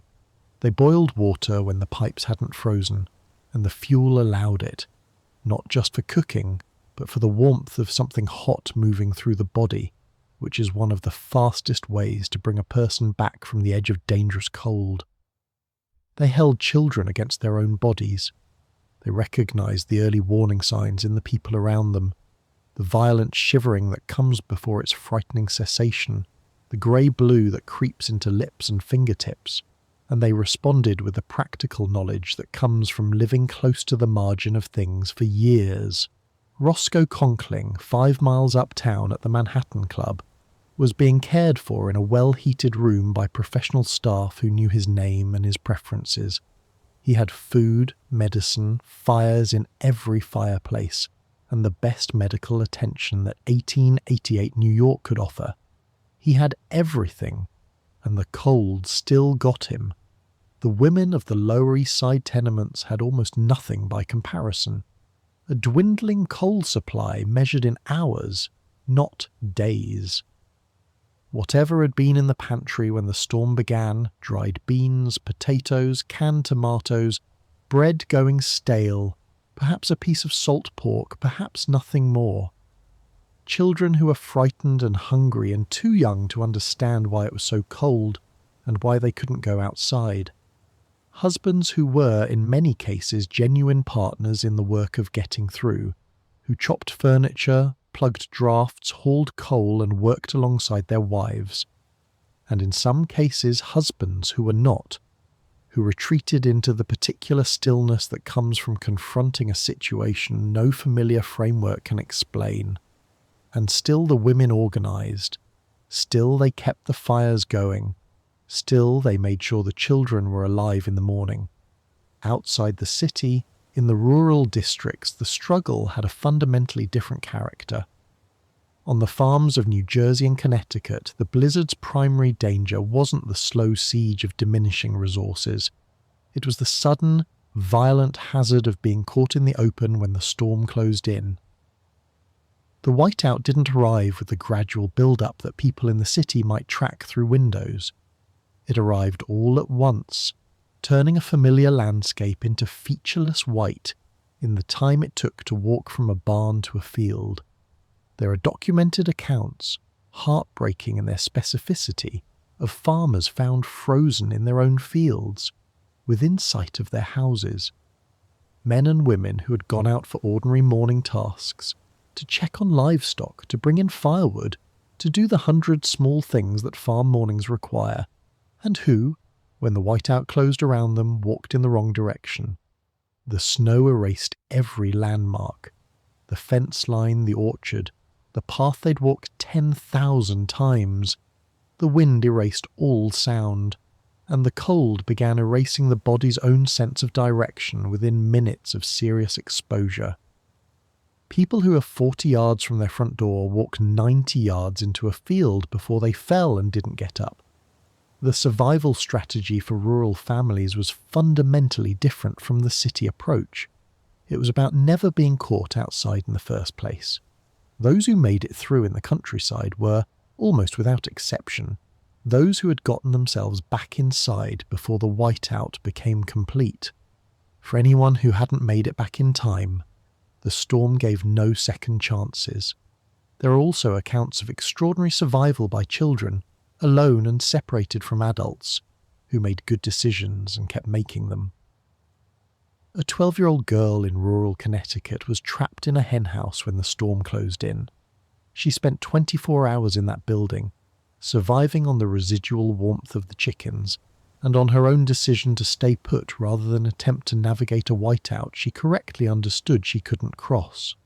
A 9-year-old boy in New Jersey, cut off from his schoolmates on the walk home, followed a creek bed from memory. He'd walked it hundreds of times to find the road, and then the road home. The children who survived without adult protection in the 1888 blizzard shared one consistent behaviour. When they found shelter, they stayed in it. They didn't keep moving.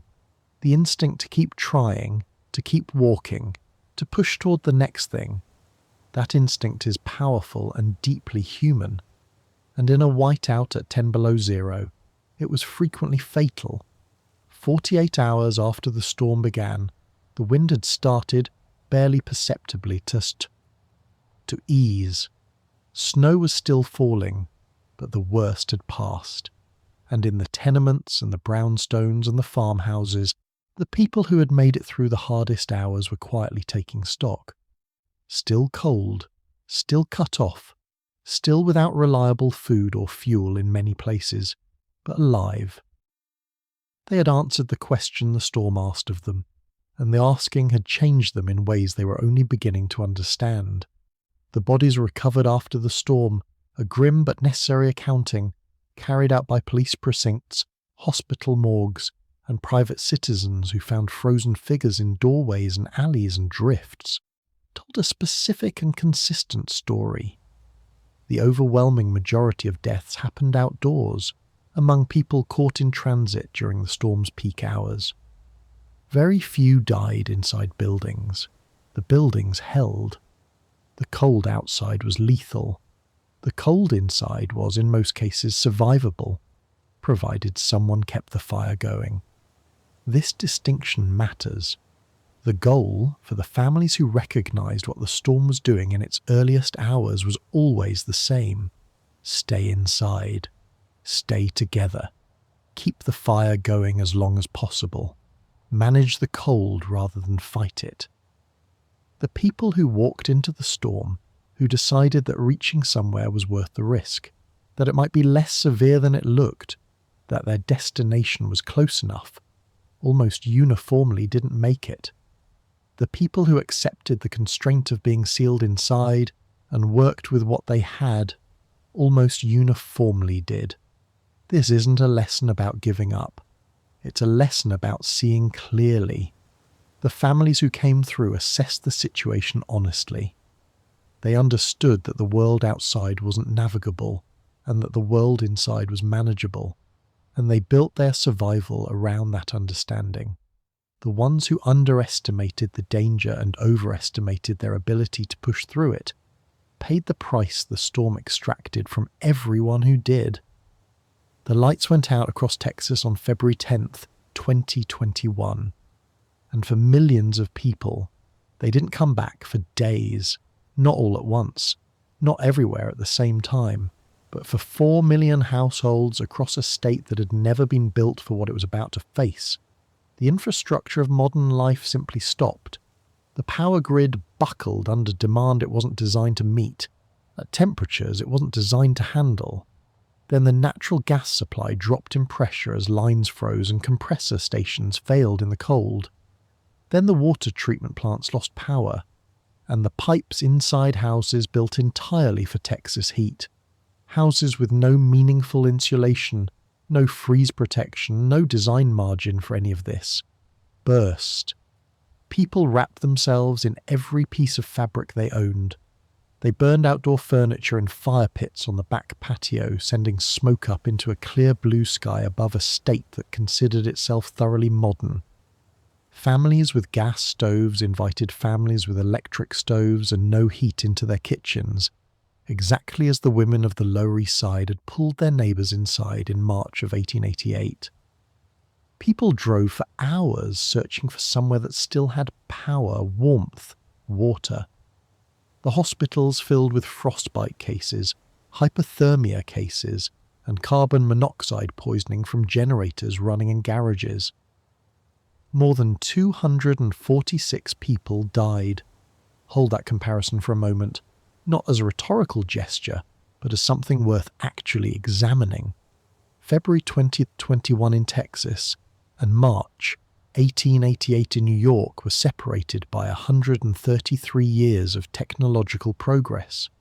In that span, the United States built the interstate highway system, put 12 men on the moon, invented the internet, mapped the human genome, and developed weather forecasting capable of tracking a hurricane from formation to landfall with a precision that would have seemed impossible in 1888. And yet the essential experience of Texas in 2021, the failure of interconnected systems under conditions they weren't designed for, the sudden dependence of millions of people on neighbours and community and improvisation, the revelation that modern life is more fragile than its inhabitants assume, was recognisably, structurally, almost exactly the same as what New York City lived through in March 1888. The parallels aren't coincidental. They point to something persistent in how American society builds and maintains the systems it depends on. Both events expose the same foundational assumption, that the infrastructure we rely on has been designed with enough margin to handle anything within the plausible range of conditions. In both cases, that assumption was wrong. In both cases, the systems had been built and maintained for normal conditions, optimized for cost and efficiency rather than resilience, and had never been seriously tested against the extreme events that history clearly showed would, sooner or later, arrive. The Texas power grid had been warned, specifically, repeatedly. Engineers who had studied the grid's performance during earlier cold events, in 2011, in 2003, in 1989, had identified the same vulnerabilities that caused the 2021 catastrophe. The compressor stations weren't protected against sustained below-freezing temperatures. The grid operated in isolation from the national system, limiting its ability to draw emergency power from neighbouring states during a crisis. These problems were documented, measured, and set aside. The cost of addressing them was real and immediate. The risk of the extreme event that would expose them was statistical and somewhere in the future. And so, year after year, the decision was made quietly, implicitly, to accept the risk rather than pay the cost. This is the same decision New York City made, decade after decade through the 1870s and 1880s, about its above-ground telegraph lines and elevated railways and unprotected utilities. The vulnerability was known. The fix was expensive. The catastrophe felt improbable enough to keep pushing back. And then March 1888 arrived and made the deferred catastrophe present, permanent and impossible to rationalize. The families who came through the 1888 blizzard most effectively survived by falling back on what had worked before the systems were built, before the telegraph, before the elevated railway, before the coal delivery network and all the rest of it. They survived on fire and food and warmth and each other. And those who did this most effectively were precisely the families who had never fully trusted the systems in the first place, who had kept, by necessity, the practical knowledge and community bonds that the modern world was slowly making obsolete. A family in 2025, living in a suburb, deeply wired into digital infrastructure, entirely dependent on a power grid and a supply chain and a grocery delivery app, is, in some structural ways, more vulnerable to a catastrophic system failure than an immigrant family on Orchard Street in 1888. Not because the technology is inferior, but because the dependency is deeper and the redundancy has been optimized away. The Orchard Street family could burn their furniture because they had furniture that burned and they knew how to do it safely. They had neighbours who would notice if they went quiet. They had kept, through poverty and daily necessity, the practical knowledge of how to live when the infrastructure wasn't there. What would the modern household do? Not theoretically, not in a planning document or an emergency preparedness pamphlet, but at 3 a.m, with a child who is dangerously cold, in a house with no heat and no power and no running water and no way to reach anyone more than a few miles away. How many of us have practiced any part of that? How many of us even know the name of the family on the other side of our wall? The Texas families who came through Winter Storm Uri best, survivor accounts consistently report, were those with neighbours they actually knew, those with some stored food and water, those with a gas fireplace or a wood stove or some source of heat that didn't depend on the grid.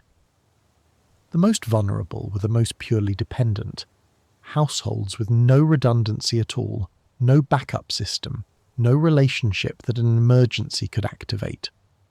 133 years of progress, and the lesson was still sitting there in the cold, unlearned, waiting for the next storm to teach it again. The parallel between 1888 and 2021 becomes even sharper when you look at who died in each event.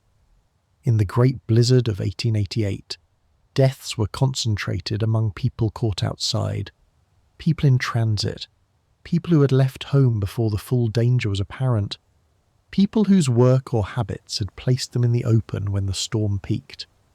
In Texas in 2021, the deaths were concentrated among people who lost heat inside their own homes, people with no backup system who had never been told they'd need one, whose houses were built on the assumption that those temperatures simply wouldn't come. In both cases, the victims weren't the least careful or the least sensible people in the affected area. They were people whose perfectly reasonable, normal conditions assumptions about the world had been exposed with fatal precision by conditions that fell just outside the range those assumptions were built to cover. That is the defining characteristic of infrastructure failure as a cause of death. It kills people who were doing everything right, by the standards of the world they'd been told they were living in. The moral weight of that distinction is real.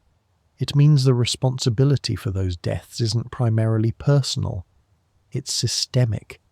It belongs to the decision makers, the utility regulators, the grid operators, the building code writers, the emergency planners who set the standards that defined what right looked like, and who set them at levels the historical record clearly showed were not enough for the full range of conditions the environment could produce. This is the argument the Great Blizzard of 1888 made to the city of New York, and New York eventually, imperfectly, began to answer it, with the subway, with underground utilities, with a reformed weather service. It's the argument Winter Storm Uri made to the state of Texas, and Texas is still imperfectly and incompletely in the process of answering it. The argument isn't new. It has been made by every extreme weather event in American history that exposed a gap between what the infrastructure was designed to handle and what the climate was prepared to deliver, and it will be made again by the next storm and the one after that, until the gap is closed, or until enough people have died in the closing of it to make finishing the work feel genuinely urgent. None of this is meant to flatten the real differences between 1888 and today, or to suggest that the progress made across those intervening years doesn't matter. It does. The subway runs. The weather warnings arrive days early. The emergency management systems exist. The progress is real. But the specific gap that persists, despite all of it, is the gap between what our systems are designed to handle and what the full range of conditions we actually live in will eventually produce. That gap was there in 1888. It was there in 2021. And it will be there in whatever year the next extreme event arrives to measure it with the same unhurried, unforgiving precision. Closing it isn't primarily a technological problem, it's a problem of honesty. The honesty to design for the worst realistic case rather than the comfortable average, and to hold that design against the constant, quiet, economic pressure to shave the safety margin away. The snow was barely melted before the arguments began. On March 17th, 1888, 5 days after the storm started, and 2 days after the first trains finally pushed through the drifts into Grand Central Depot, the New York Times published its first major post-storm editorial. The tone was measured, controlled, and absolutely furious. The Signal Corps had failed. The elevated railway companies had failed. The city government had failed. The telegraph companies had failed. Who was responsible? The Times suggested the question wasn't complicated, and the Times was both right and wrong at the same time, in ways that illuminate one of the most enduring tensions in American public life. The debate over accountability for the Great Blizzard of 1888 is one of the most clarifying arguments in the history of American urban governance, because it cuts directly to a question that every modernizing society eventually has to face. When the systems we've collectively built for collective benefit fail catastrophically, who bears the responsibility? The companies that built them inadequately, the government that regulated them insufficiently, the consumers who came to depend on them without question or backup, the engineers who identified the vulnerabilities and couldn't get anyone with power to listen. The Signal Corps took the most immediate criticism, and in many respects the most justified. The organization's centralized forecasting model had left regional observers dependent and poorly informed, and that failure had directly contributed to the storm's death toll. If a severe weather advisory had gone out even 12 hours before the storm's peak, hundreds of thousands of people would have altered their plans. Many of those who died in the streets or on the elevated tracks might have survived. In the months that followed, the Signal Corps was reorganized. Regional authority was expanded. Information sharing procedures were revised. But the Corps had its defenders, and they had a genuine argument. The science of meteorology in 1888 simply wasn't capable of providing the kind of reliable advance warning that would have made a decisive difference. The instruments were basic. The data coverage was incomplete. The theoretical understanding of how pressure systems, temperature differentials, and geographic features like the Appalachian Mountains combined to produce extreme storms was still in its earlier stages. Blaming the Signal Corps for failing to forecast a storm with tools that hadn't yet been invented, these defenders argued, was a kind of retroactive unfairness. The more legitimate question, which the post-storm investigations kept circling without quite landing on, wasn't why they'd failed to predict the storm exactly. It was why the city's infrastructure had been built with no margin for any storm that exceeded the predictable range. The elevated railway companies drew especially intense public anger. Their trains had been running on Monday morning despite conditions that were, by mid-morning, clearly dangerous and getting worse by the hour.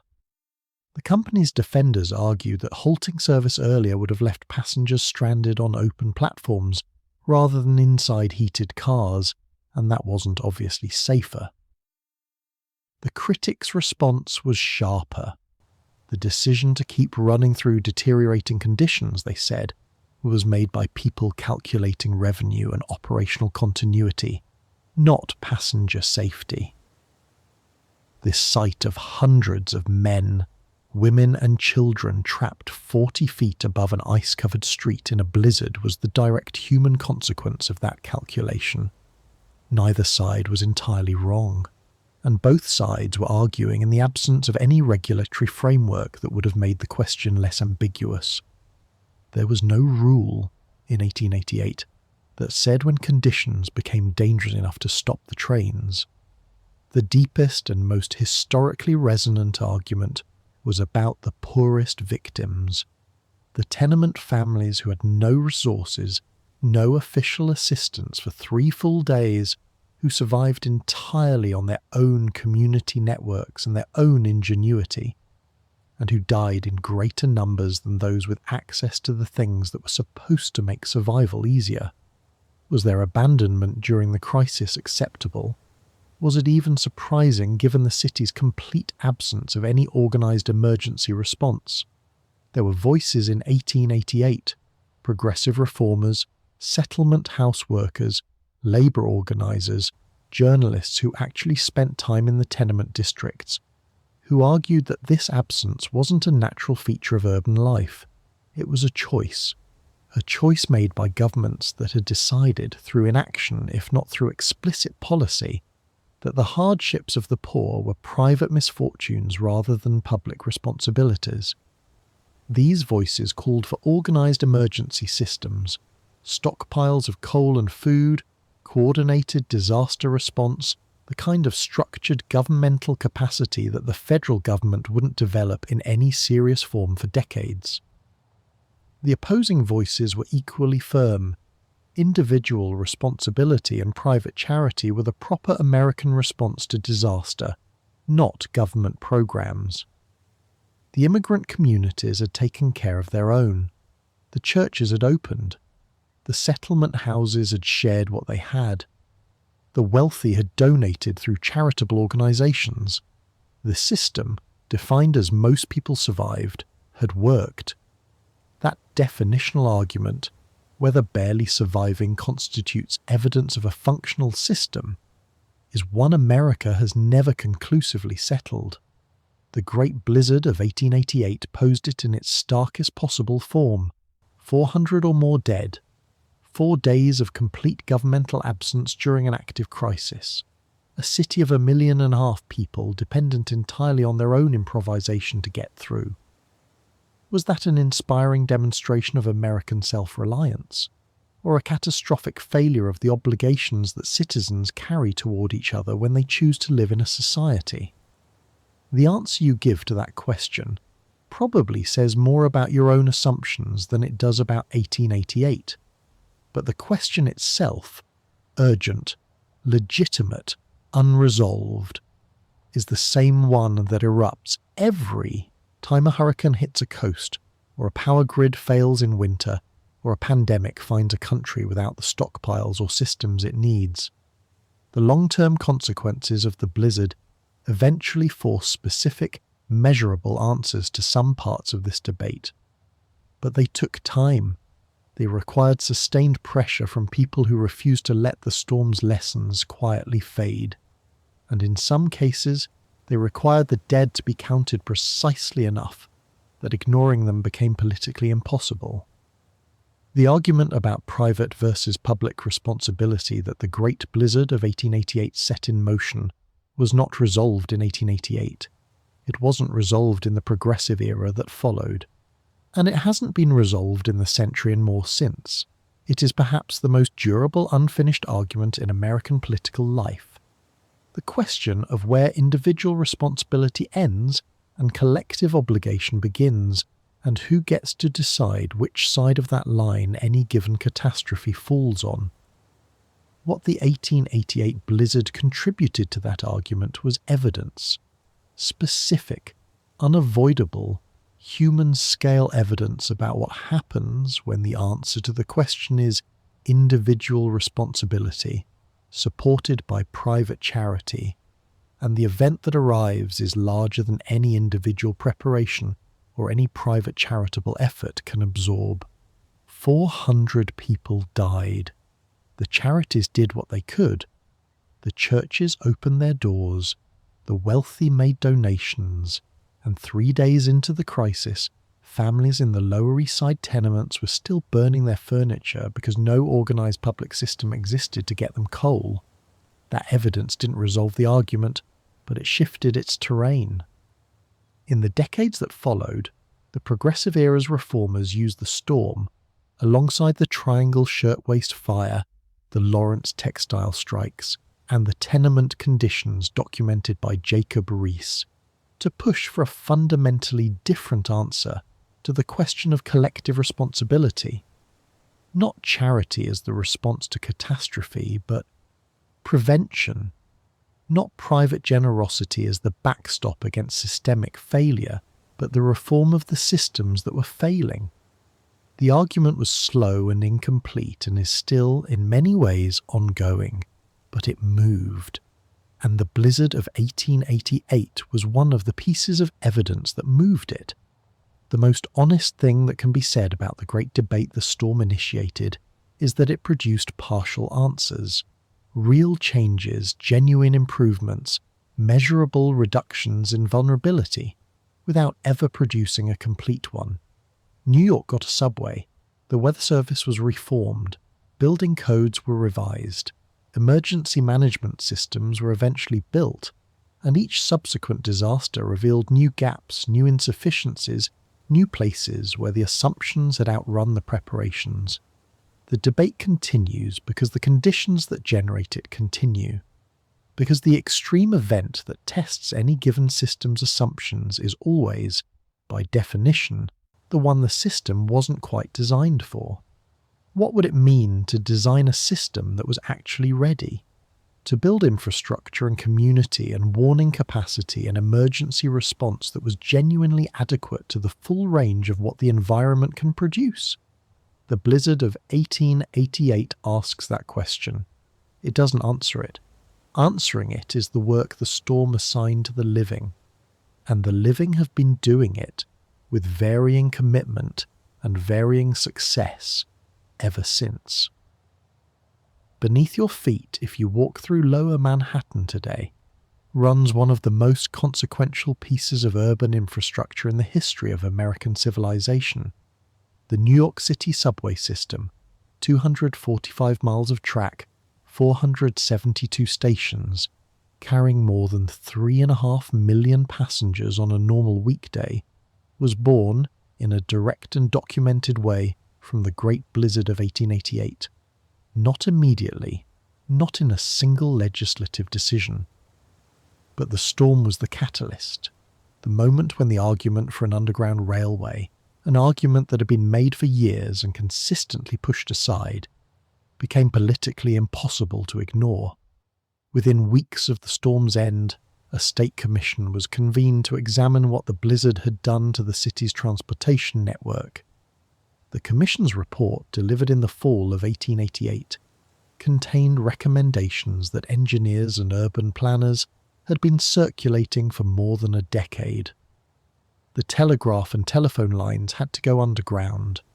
The elevated railways, proven vulnerable to ice accumulation, wind loading, and the kind of drift conditions the storm had produced, were inadequate as the primary transportation backbone of the largest city in the country.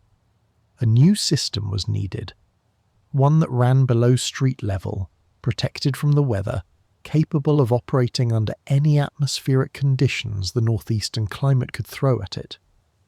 The political and financial battles that followed lasted more than a decade. Tammany Hall had interests to protect. The existing elevated railway companies resisted competition at every turn.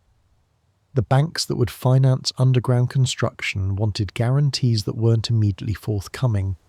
Competing proposals ground against each other through the 1890s in a legislative process that often looked like it was going nowhere.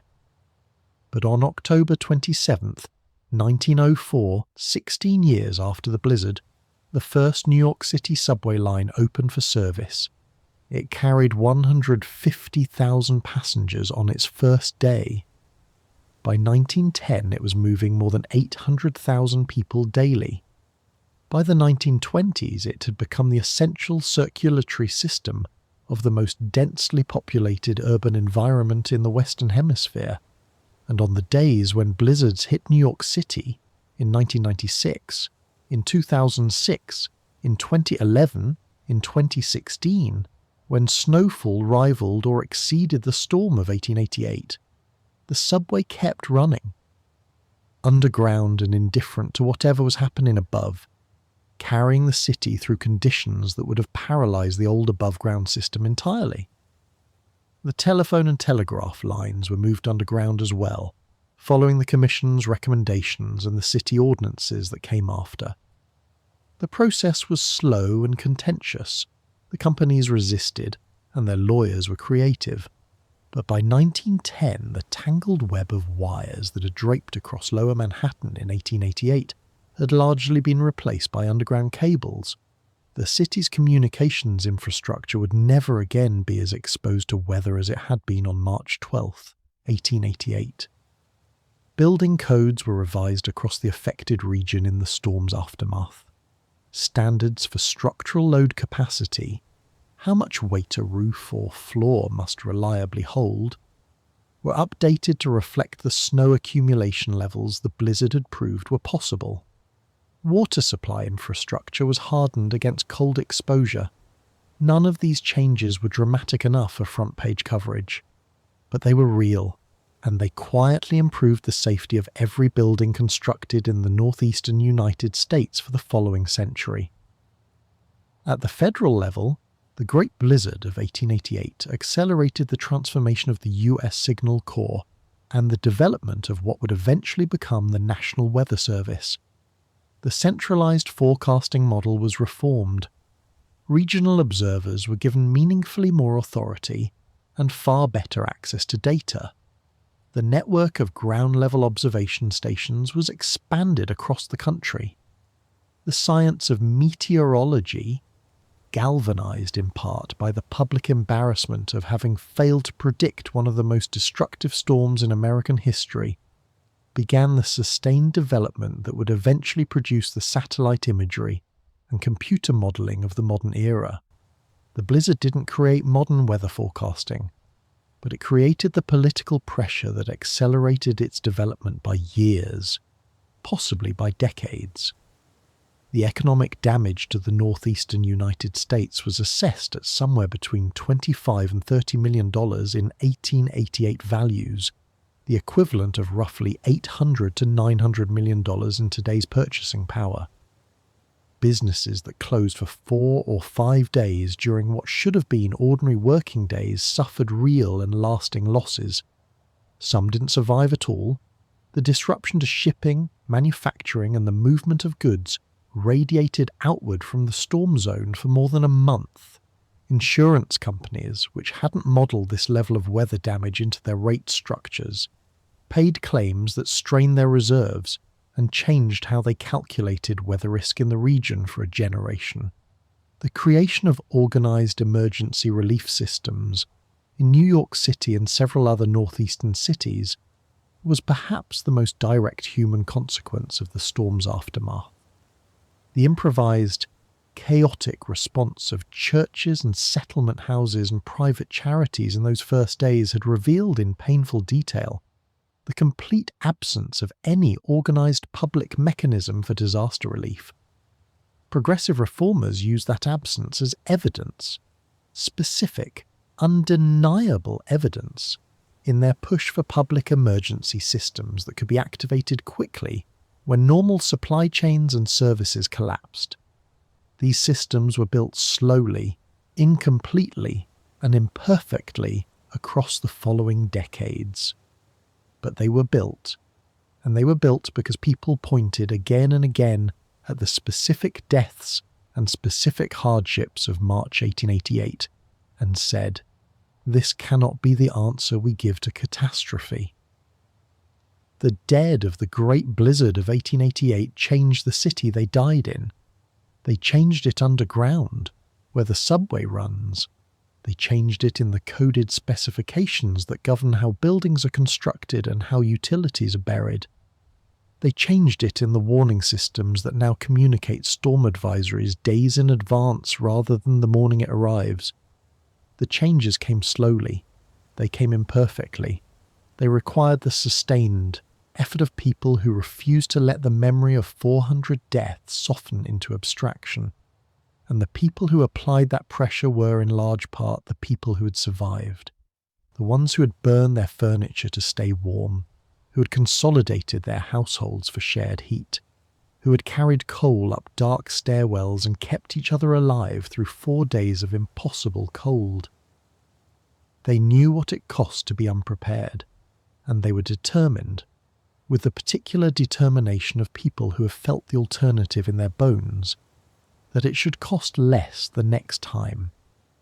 The changes the Great Blizzard of 1888 produced were, by any reasonable measure, among the most consequential urban infrastructure decisions in American history. The subway alone, that single choice to move mass transit underground, pushed forward in critical part by the storm's demonstration that elevated railways were catastrophically fragile, transformed not just New York but the model for urban transit that American and international cities would study and follow for the next century. But the changes had limits that the storm's advocates didn't always acknowledge. The subway served Manhattan and eventually the other boroughs with expanding coverage. But it didn't reach the rural and suburban communities that had suffered just as badly. The underground utilities were laid in the urban core. The infrastructure of the outer boroughs and the suburbs remained largely above ground for decades. The weather service was reformed, but the science of meteorology was still primitive enough that the improvements came in degree rather than in kind. Better forecasting, not fully reliable forecasting for the most extreme events. The most lasting change, and the one least often credited directly to the blizzard, was the shift in how New York City thought about the relationship between urban density and infrastructure resilience. Before 1888, the city's growth had been driven almost entirely by the logic of surface expansion. Build up, build out, put the infrastructure wherever it's cheapest and easiest to reach. After 1888, there was at least a partial acknowledgement that the density of urban life created obligations as well as opportunities. That when 1.5 million people depend on the same systems, those systems have to be built to a standard that reflects that dependency. That shift in thinking, incomplete and contested as it remained, is the intellectual legacy of the Great Blizzard of 1888. Every time an American city makes the decision to harden its infrastructure against the extreme event rather than just the likely one, it is, whether its planners know it or not, continuing a conversation that began in the snow of March 1888. Roscoe Conkling died on April 18th, 1888, and the newspapers that reported his death understood almost immediately what it meant. Even if they couldn't quite put it into words with full precision, he was buried with ceremony. A man of his prominence commanded nothing less. Tributes arrived from every level of the political and legal world he'd inhabited for 30 years. They were genuine in their way, but threading through the public mourning was something harder to name than grief, a collective recognition, shared and largely unspoken, that his death from a storm he had walked into voluntarily and confidently was a symbol of something that reached far beyond his individual story.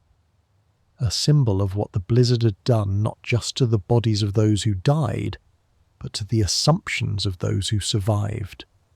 The assumption that power and status and physical vitality amounted to a kind of protection against nature. The assumption that the civilization the Gilded Age had built, the civilization of railways and telegraphs and steel and ambition, had placed human beings in a genuinely new relationship with the physical world, safer, more insulated, further from harm than any generation before. Conkling's death said, with a finality no editorial could match, not that different, not that protected, not that far from the cold. The survivors of the Great Blizzard of 1888 were changed by it in ways both measurable and difficult to fully account for. The most immediate shift was behavioural. In the months following the storm, families across the northeastern United States stocked their homes with deeper reserves of coal and food than they'd ever kept before. The habit of carrying a meaningful buffer, of not living entirely at the edge of what the delivery system could provide, became more widespread, especially in the working class communities that had felt the absence of that cushion most directly. This change faded, as such changes tend to do when the memory that drove them softens with time. By the mid-1890s, most families had drifted back toward their old habits of minimal stockpiling and system dependency. Human memory is genuinely short. The appetite for the added cost and inconvenience of maintaining emergency reserves is limited when conditions are comfortable, but the fade wasn't total. A generation of New Yorkers carried the blizzard of 1888 as a fixed point of reference, a story told to children and grandchildren about what winter could actually do, what the systems could actually fail to provide, why a few extra sacks of coal were always worth keeping. The institutional changes were more durable and ultimately more consequential. The subway that finally opened in 1904 wasn't named for the blizzard or formally dedicated to its victims, but everyone who had spent a decade fighting for it, every engineer and reformer and elected official who had pushed through the opposition of the elevated railway companies and the skepticism of the financiers, understood exactly what had made the argument finally unanswerable. They had the commission reports, they had the death counts, they had the photographs of stranded trains and buried streets. The subway was built in the long shadow of March 1888, even if that shadow was rarely mentioned by name in the legislative debates. For the immigrant communities, the Lower East Side, the blizzard's legacy was more complicated and in some ways more profound. The experience of having survived the storm effectively, through community organisation, practical knowledge, and mutual aid, in the complete absence of official assistance, was a validation of the institutions that poverty and necessity had built. The social networks of the tenement districts had worked. They had kept people alive when everything that was supposed to keep people alive had failed. This wasn't lost on the reform movements of the era. The settlement house movement, Jane Addams at Hull House in Chicago, Lillian Wald at the Henry Street Settlement in New York, made arguments about the value of community and mutual aid that were directly informed by what the immigrant neighbourhoods of the urban Northeast had demonstrated in disasters like the 1888 storm. The storm provided concrete, undeniable evidence for what the progressives were already arguing, that the informal community networks of the poor were sophisticated and resilient systems that deserved acknowledgement and support, not condescension. America itself was changed by the blizzard in a way that isn't always framed as such, but that deserves to be. The Great Blizzard of 1888 was one of the key events that drove the decision to move New York City's critical infrastructure underground. That decision, to build the subway, to bury the wires, to eventually harden the utilities against extreme weather, reflected a new acknowledgement that nature couldn't be fully controlled, and that genuine resilience required designing around the extreme event rather than assuming it was too unlikely to plan for. It was a design philosophy that American cities would adopt unevenly and incompletely in the decades that followed, but its origins in the northeastern United States trace directly to March 1888. Conkling's story, woven through all of it, retains its particular power. He walked into the storm confident in his own strength, confident in the city's ability to sustain him, confident in everything the Gilded Age had told him about the relationship between human ambition and physical reality. He was wrong about all of it. And the city that had shared his confidence, the gleaming, exposed, above-ground city of iron and wire and self-assurance, went underground in the years that followed, literally and figuratively, because the storm had been right and the confidence had been wrong. The subway runs beneath Madison Square, where Conkling fell. Somewhere below street level, the train passes directly under the spot where two anonymous young men pulled him out of the snow. That continuity between the failure and the response to the failure is one of the most quietly remarkable things about the great blizzard of 1888. The city was changed by what it couldn't survive, and the change was real, permanent, and visible to anyone willing to look. The transformation the blizzard produced in American culture was slower and more diffuse than the infrastructure changes, but in some ways it lasted longer. The storm contributed, in a way that's difficult to separate from the other forces of the era, to a gradual shift in how ordinary Americans thought about the relationship between individual resilience and collective obligation. The Gilded Age's dominant cultural story celebrated the self-made individual, the man who had built his fortune through his own effort, who depended on no one, who saw dependency as weakness and independence as the highest virtue. Roscoe Conkling embodied that story in his life and in a certain grim way in his death. He walked into the storm alone because asking for help, accepting the cab that was offered, agreeing to travel with colleagues, would have felt to someone shaped by that cultural narrative like a form of defeat. His death was, among other things, the death of a particular kind of American pride.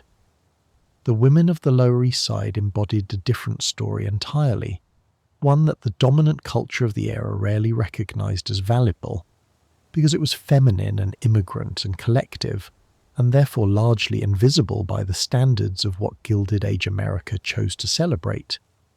They survived not through individual self-sufficiency, but through its opposite, through the deliberate, practical, unsentimental creation of collective survival structures in the middle of a crisis. They made it through by accepting help and offering it in return, by organizing rather than competing, by managing shared resources rather than holding onto their own.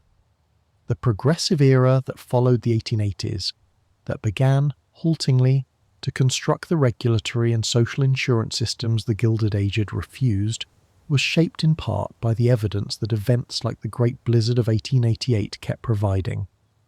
The evidence that individual self-sufficiency wasn't always sufficient, that the conditions which made collective survival possible, community infrastructure, mutual aid, organized public response, weren't luxuries or signs of weakness.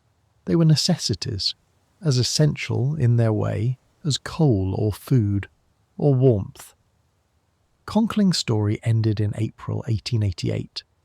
The story of the women who kept the fires burning on Hester Street and Mott Street and Orchard Street ended years later, most of them in quiet anonymity, without monuments or newspaper tributes. The subway that their city eventually built runs beneath the streets they walked in the aftermath of the storm. Their names aren't on it, but the argument their survival made, that collective resilience is real and valuable and worth building before a crisis arrives to demand it, is as present in that infrastructure as any individual engineer's name. The transformation the blizzard produced was never complete, and it was never uniform across the city or across the country, different communities drew different lessons, different institutions made different choices about what the evidence demanded. The same storm that convinced New York City to build a subway didn't automatically prompt every American city to examine its own vulnerabilities with the same seriousness. Most of them waited for their own version of the blizzard, their own extreme event that exposed their own specific gaps, before making comparable decisions. This is the pattern that disaster-driven reform almost always follows in American history: local, specific, reactive, and never quite finished. The lesson earned in one place doesn't automatically transfer to the next. Every city, every generation has to earn its own reckoning with the gap between what it has built and what it actually needs. There is a word that engineers use when they design systems that need to hold up under extreme conditions. That word is redundancy. Redundancy means building in duplication, backup pathways, fail-safes, alternate systems that activate when the primary one gives out.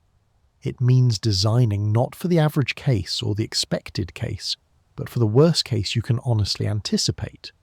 It means accepting the cost of unused capacity in ordinary times in exchange for the guarantee of function when things stop being ordinary. Redundancy is the engineering expression of a very old human wisdom. Don't stake everything on a single system working perfectly when you need it most. Always have another way when the most obvious way disappears. The Great Blizzard of 1888 was a catastrophic demonstration of what happens when a complex interconnected system is built without it. Every piece of New York City's infrastructure in 1888 was tuned for the normal case. The telegraph lines were the minimum gauge and minimum support structure needed to handle ordinary traffic. The elevated railways were designed for ordinary passenger volume in ordinary weather, with no protocol for what their riders would do when the train stopped moving. The coal delivery network, the food supply chain, the emergency medical network, all of it was calibrated for the predictable, the average, the routine. When the extraordinary arrived, everything failed together, because there was no redundancy anywhere in the system, no backup telegraph, no alternate transport, no emergency fuel reserve, no organised public mechanism for providing any of it. The families who came through most effectively were the ones who had, without ever using engineering language, built redundancy into their daily lives. Multiple sources of heat, multiple sources of food, multiple people around them who could be called on, who would show up without being asked. They survived not because any single element of their preparation was exceptional, but because they had depth. If one thing failed, there was something else behind it, and something else behind that. This is the specific wisdom that the Great Blizzard of 1888 most clearly and most usefully distills. Resilience isn't a property of individuals in isolation. It's not a property of systems in isolation either. It's a property of the relationships between them. A single person, perfectly supplied and fully prepared, is more vulnerable than a community of imperfectly prepared people who know each other and have committed, explicitly or implicitly, to sharing what they have.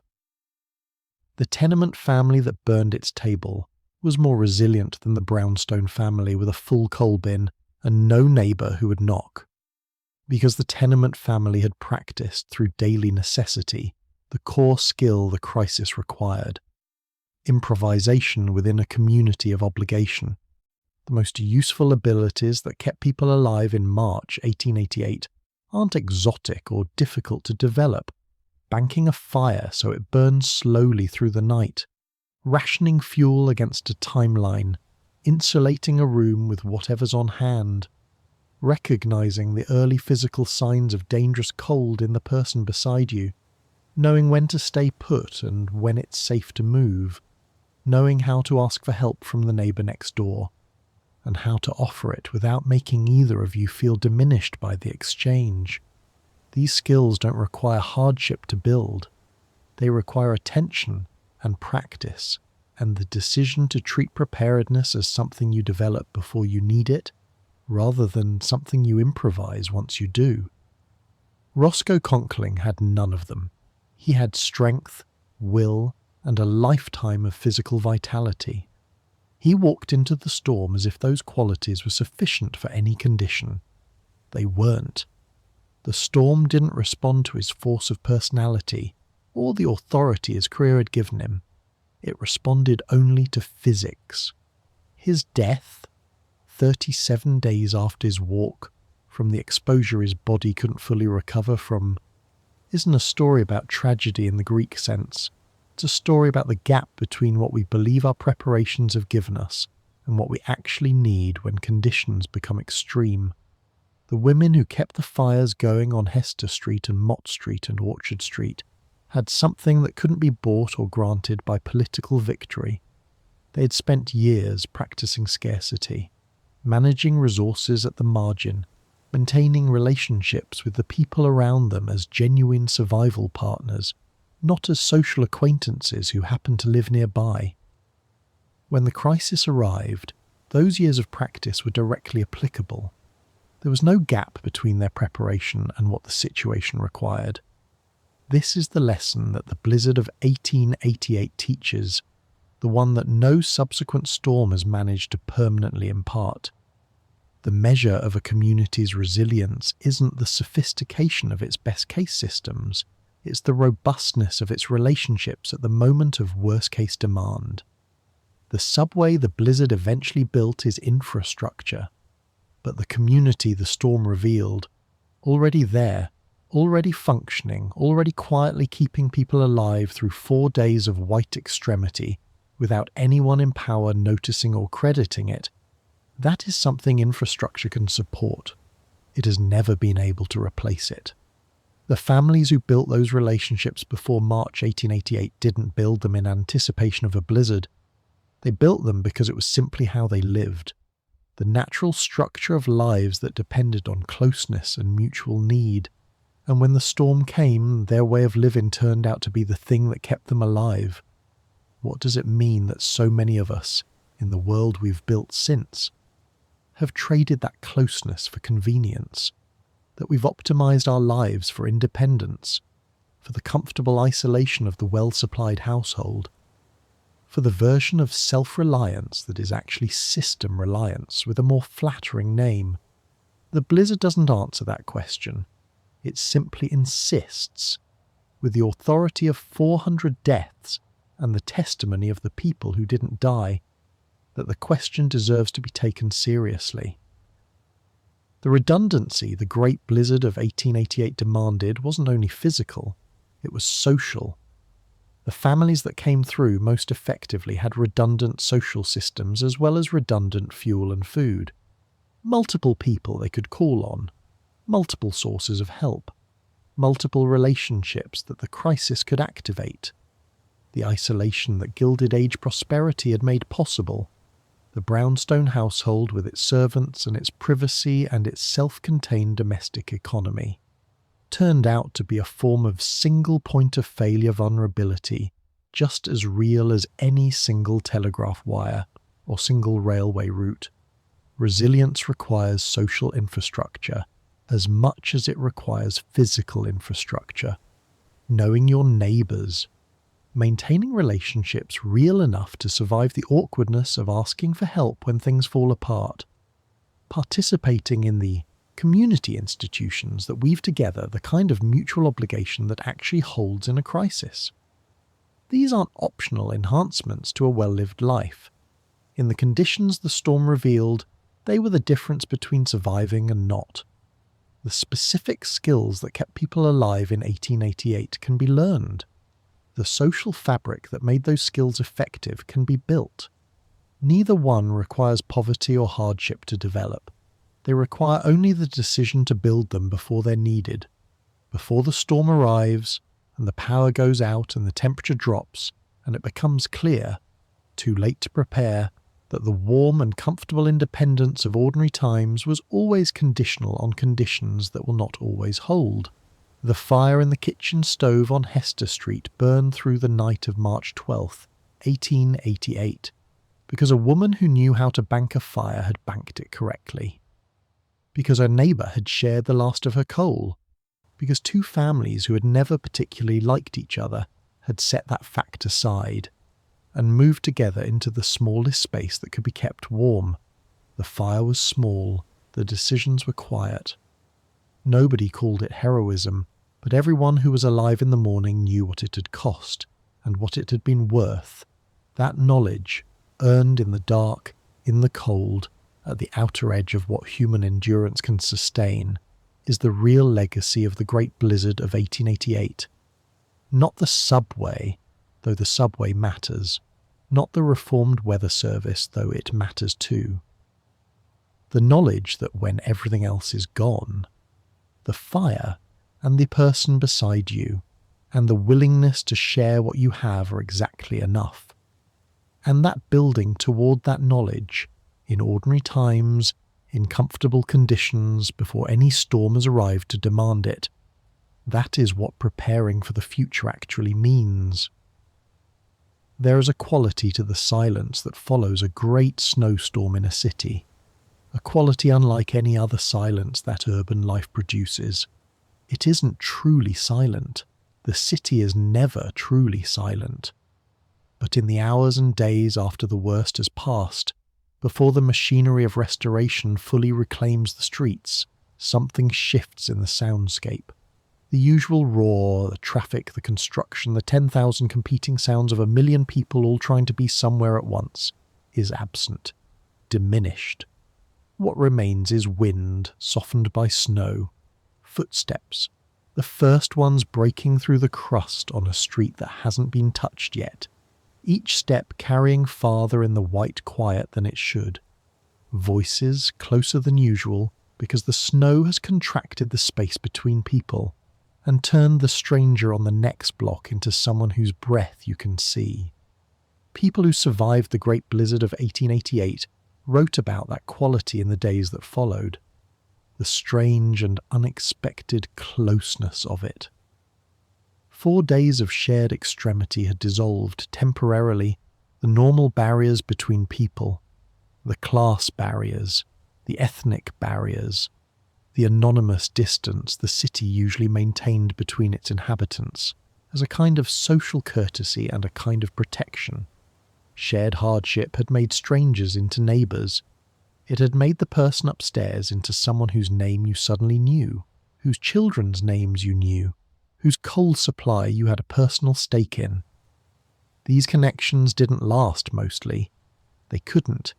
In a city that moved as fast as New York in the 1880s, in a world where daily life quickly reasserted its familiar demands. But they had existed. They had been real. And they left something behind. The story that New York City told itself about its own survival of the Great Blizzard of 1888 was a story of endurance and recovery. A city struck by something without precedent. A city that had come through it, badly, at real cost, with much that could and should have been done differently, but through it nonetheless. The people had stayed. The city hadn't been abandoned. In the tenements and the brownstones and the corner churches and the settlement houses and the hallways, where neighbours who had barely spoken for years had shared coal and broth and warmth. People had done what was necessary, and the city had held.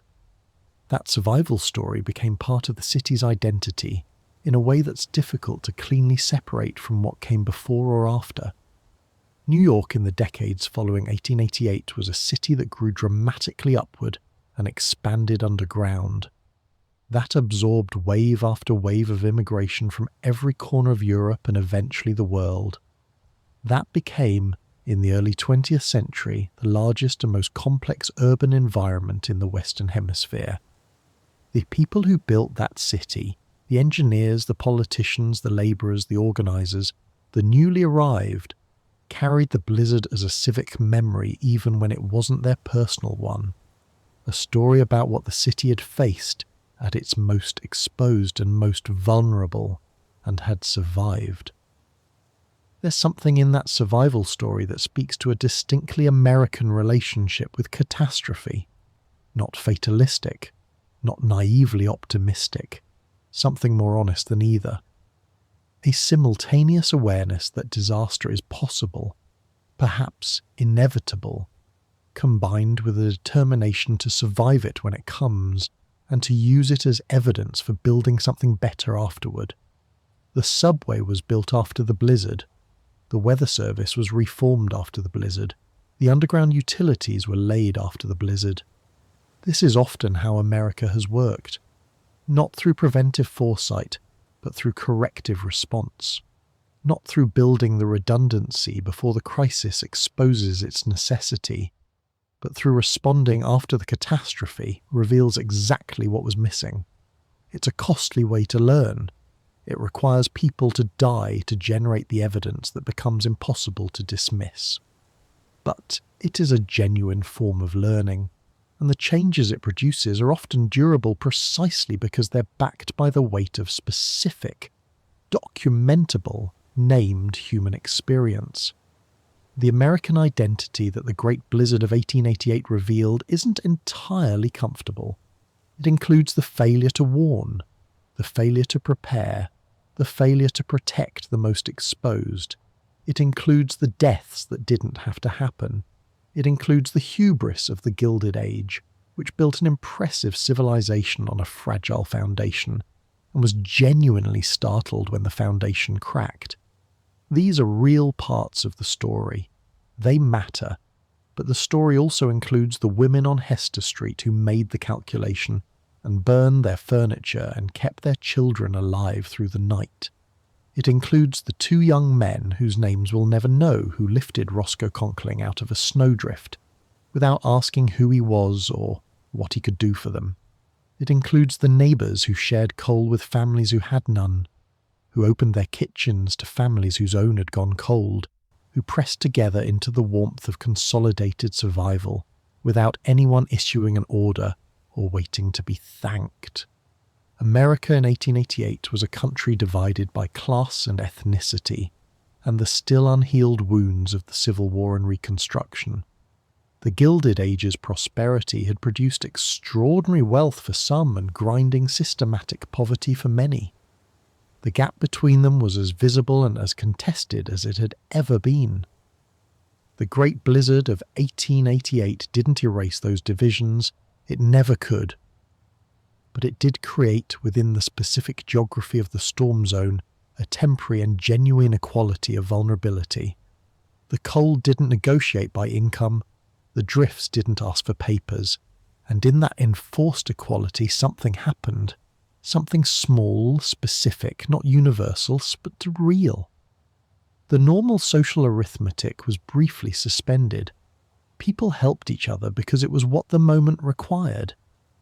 Not because they had decided to become different people, but because the moment had made being different people the only way through. That's not the whole story of America. It never has been. But it's a documented, verifiable part of it, written into the record by the Great Blizzard of 1888, with a precision that no amount of comfortable retrospection has managed to erase. Who we are in the storm, who we become when the systems stop and the city goes quiet, and the warmth of the world reduces to whatever we carry and whoever is standing beside us, is the question the blizzard left open. It's still open. And every winter that closes in, it asks again. The closeness of the storm's aftermath didn't last. It couldn't, in a city moving as fast as New York in the late 19th century. The coal wagons eventually resumed their rounds. The trains ran again. The telegraph lines hummed back to life with news from the outside world. And when those systems came back online, the people who had shared their coal and their kitchens and their body heat with strangers mostly returned to the private lives the city had always offered them. But something had been demonstrated. Something had been proved, not in theory or argument, but in the specific, physical, measurable fact of hundreds of thousands of people surviving 4 days of extreme cold in a city without functioning infrastructure. The proof was imperfect and costly, and scattered across 10,000 individual stories that would never be gathered into a single coherent account. But it was real, and it said something about American communities, about what they're capable of when the systems that normally mediate their relationships are stripped away, that the comfortable conditions of the Gilded Age had never provided the occasion to say. The Great Blizzard of 1888 added something to the American story that the story needed and didn't always acknowledge. Evidence that the capacity for collective survival is real, that it exists beneath the surface of the individualistic cultural narrative, that it can be activated by conditions that make that narrative temporarily beside the point, that the neighbour across the hall, the stranger in the snowdrift, the family whose coal has run out, that these people are, in the right conditions, not separate from us. They're part of the same project of staying alive that has always been, underneath everything else, what we're actually doing here. Who we became because of the Great Blizzard of 1888 is a story that's still being written. In the subway running under Broadway, in the weather warnings that arrived days before the storm, in the emergency management systems that exist, imperfect, underfunded, contested, but present, that didn't exist before March 1888 made their absence impossible to rationalise. In the conversations that happen in every city and every winter about what we owe each other when the systems stop and the cold moves in. The storm didn't resolve those conversations. It only made them necessary. A necessity in American history has occasionally been enough. There is a photograph taken on Broadway, somewhere near 23rd Street, on March 13th, 1888. The second full day of the Great Blizzard, the morning after the worst night. It shows a canyon of white. The drifts on either side of the street are taller than the first-floor windows of the buildings beside them. 8, 10, 12 feet of compacted, wind-sculpted snow that has erased every familiar feature of one of the most recognisable streets in the world. There are no vehicles visible, no horses, no commerce. The gas lamps are buried to their necks, and there is one figure in the frame, a single human silhouette, small against the scale of what surrounds it, walking away from the camera into the white middle distance. You can't tell the figure's sex or age or class or origin. You can't tell if it's someone with somewhere to go, or someone who has simply accepted that moving forward is the only thing left to try. The figure is just walking into the white, into what comes next. That photograph is 137 years old. The city surrounding the figure has been rebuilt so thoroughly that almost nothing visible in that frame would be recognised by someone walking Broadway today, except the shape of the street itself. The telegraph poles that snapped and fell are gone, replaced by fibre optic cables 40 feet underground. The elevated railways that stranded passengers above the drifts are gone, replaced by a subway system that moves more people in a single day than the entire population of the United States in 1888. The weather service that failed to warn of the storm now tracks every significant atmospheric disturbance from its formation, issuing detailed forecasts days before a storm arrives rather than hours after. The subway runs beneath the very spot where the figure in the photograph is walking. Somewhere below Broadway and 23rd Street, trains move through tunnels that were built in part because of what happened on the surface above them in March 1888. The connection between that photograph and the infrastructure beneath it isn't metaphorical. It's direct, documentable, and permanent. And yet the question the figure is walking toward has not been answered by any of it. Not by the subway, not by the weather service or the buried cables or the emergency management systems or the revised building codes or any of the other changes the storm eventually produced. The question isn't about infrastructure. It's about something that infrastructure can protect, but has never been able to create. The next great blizzard of the American Northeast isn't a hypothetical event. Climatologists and meteorologists who study the historical frequency of extreme winter storms across the eastern United States can say with reasonable statistical confidence that a storm comparable to the Great Blizzard of 1888, in scope, in intensity, will occur again. They can't tell you when. They can't give you a year or a decade with any meaningful precision.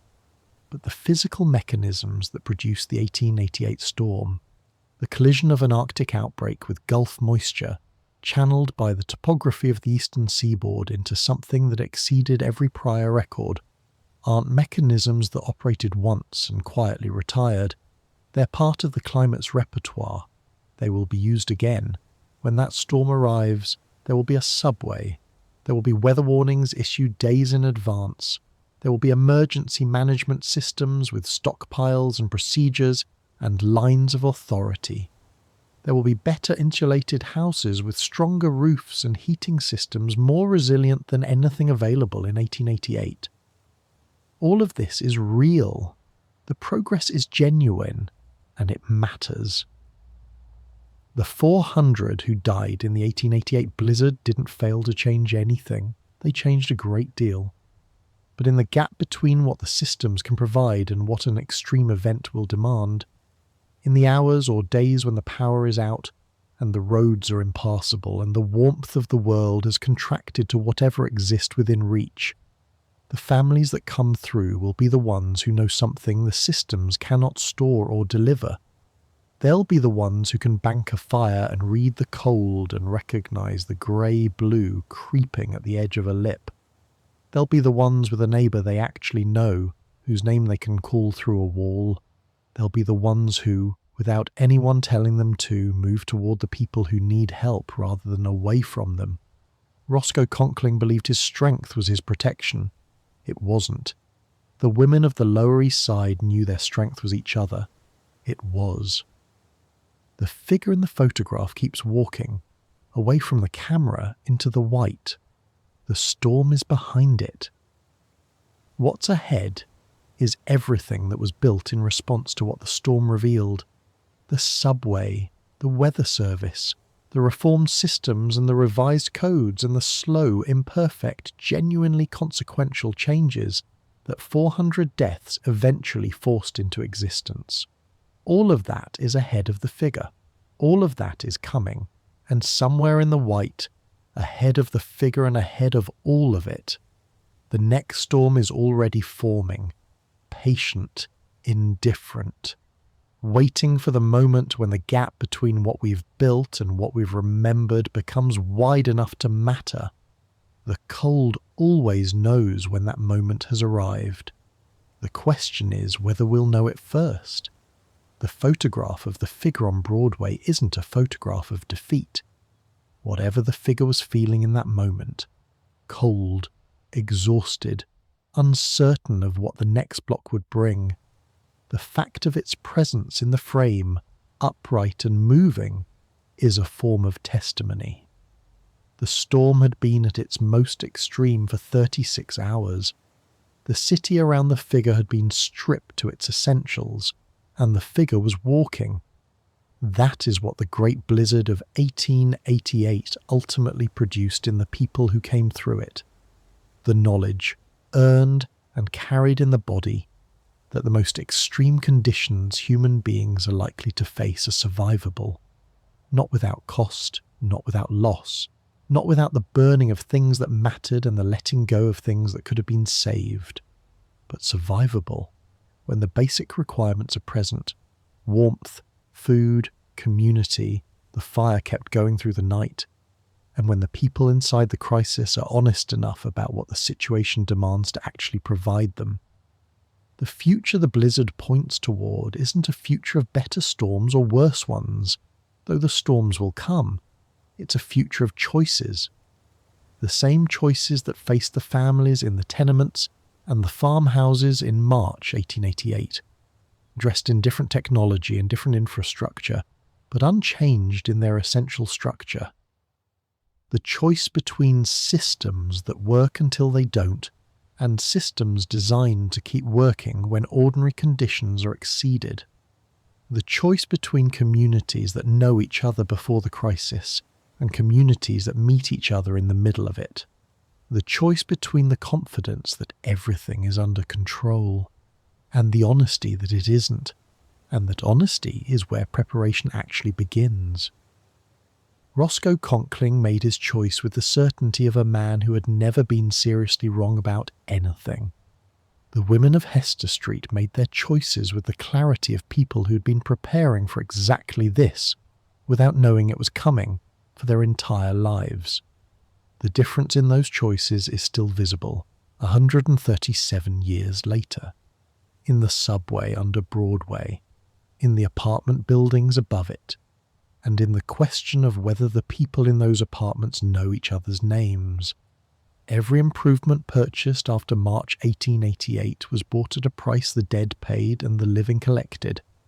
That transaction, the suffering of one generation underwriting the safety of the next, runs through the moral structure of American infrastructure history, perhaps through American history more broadly.